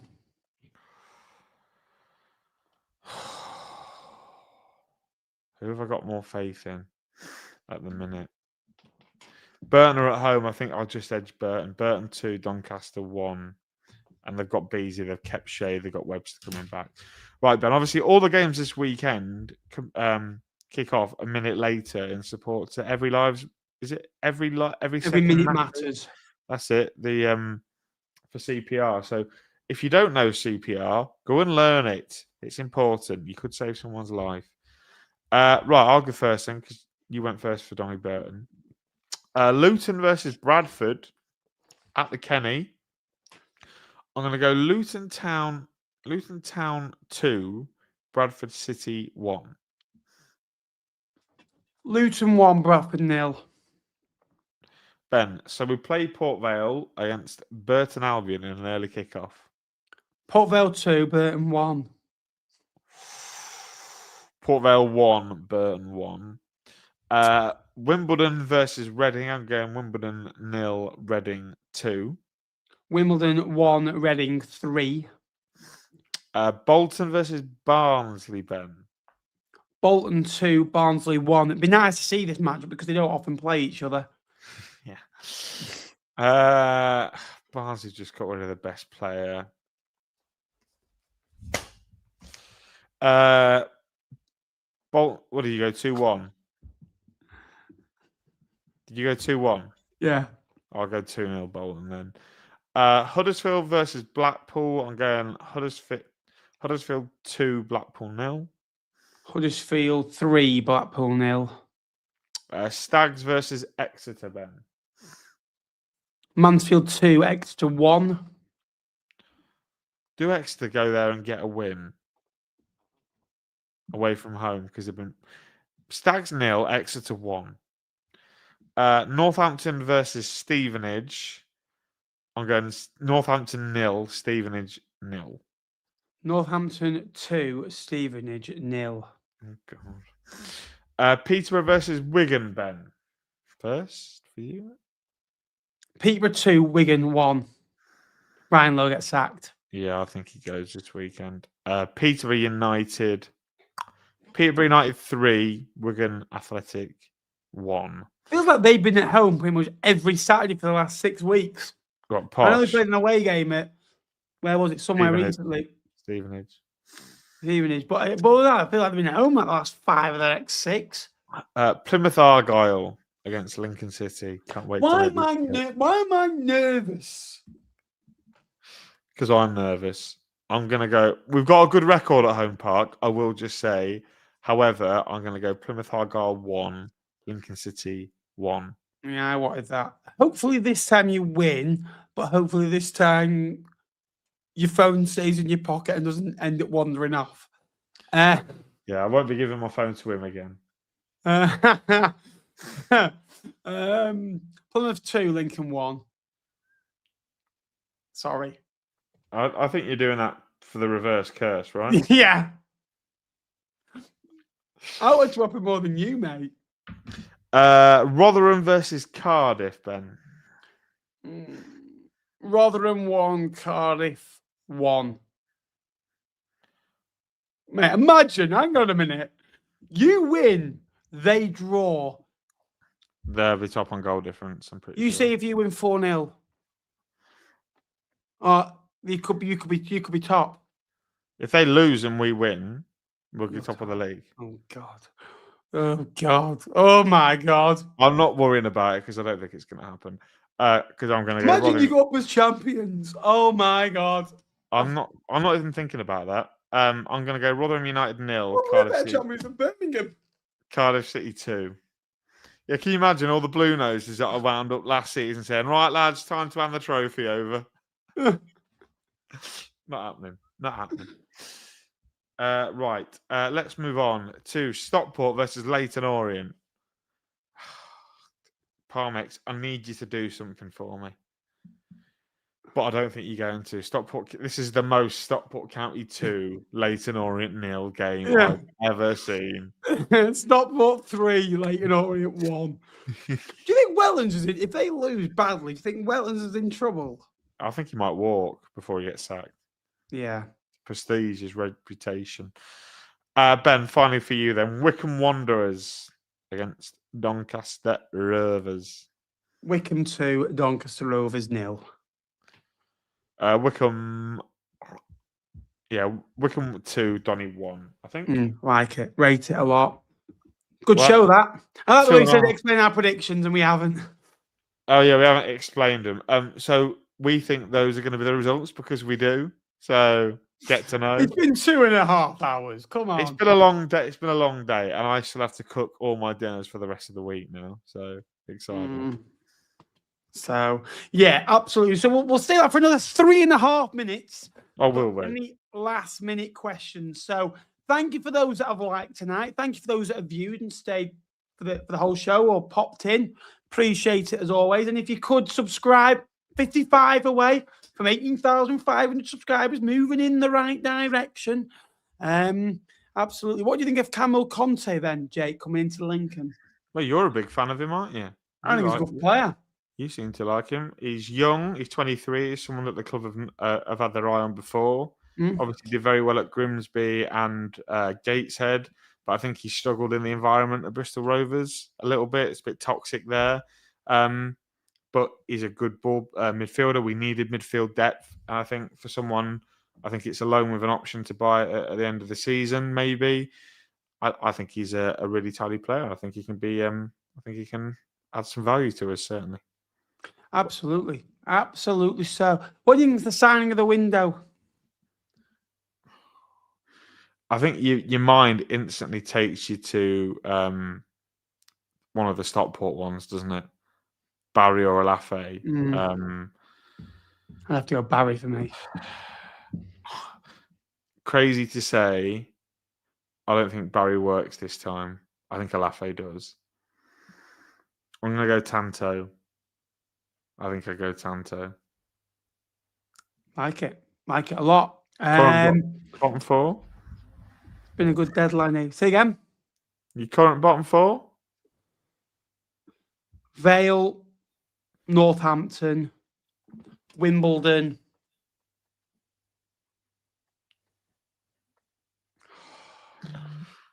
Doncaster. I'm not sure on that. Yeah, I can't. I am sure on those 3 though.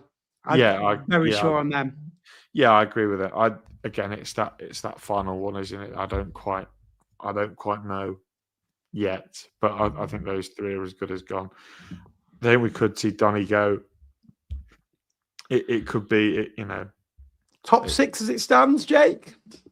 In order, please. In order. 6th onwards. Be honest with me now. I'll tell you what, do we do 6th? I'm happy to go. Go on, 6th. Bradford. Yeah. Huddersfield. Yeah. Bolton. Stockport. Cut note, Lincoln. I had you then, didn't I? Clip it up. Clip it up. He's being arrogant. Lincoln second, then Cardiff first. How many points do you win it by? 12. Go on, Appers. What's yours? Oh, Quick stall for 10 seconds. then we'll jump Bradford, to our- Huddersfield, Bolton, Lincoln, Stockport, Cardiff. I just don't think nothing good happens to me. Right, I know it's not my team, and I want you to. You win are it. then nothing good at Nothing, whatever happens to me, I want, I never get. I want Fleetwood to get promoted, never happens. I want Fleetwood to win games, doesn't I happen. want you to. All right, and then just physically say out loud to yourself, "I want Stockport to come second," and then life's good again. No, because then it'll happen. Oh, it's hard. It's hard. But what a show, Jake. Thank you so much. Jake has come from there here for the Lincoln podcast. So again, I've come very straight good from to- work, mate. I've not even had tea. Yeah, I mean, what are you gonna have? I did my food. I got some fish to have. I I had didn't realise you were back with Sophie. nasty. I had no time, mate. I literally did my food shop. Imagine she's watching now. Straight here. Yeah, that's it's good of you to drop me in it with somebody probably. Yeah. I'm excited. I need to go. Like I said, I need to do my dinners. So Absolutely. Well, thank you very much for watching. Hope you enjoy. Please like, subscribe on your way out. We'll be back here on Sunday night. Well, Saturday we'll be back with you for the Bromley Fleetwood. I think Fleetwood play Bromley. And then Sunday, I know Lincoln play. League One Live will be back here Sunday night, 8 o'clock for an hour and a half. Thank you so much for watching. See you later. Big one tonight, 2.5 hours. Thanks for watching.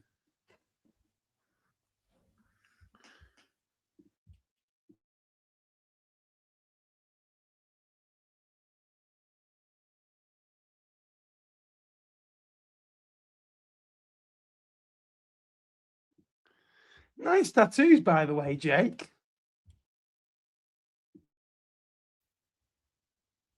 they hurt. They really hurt. Got 100 likes, Ben. Unbelievable. Thanks all. Unbelievable. Big thank you for the donations as well.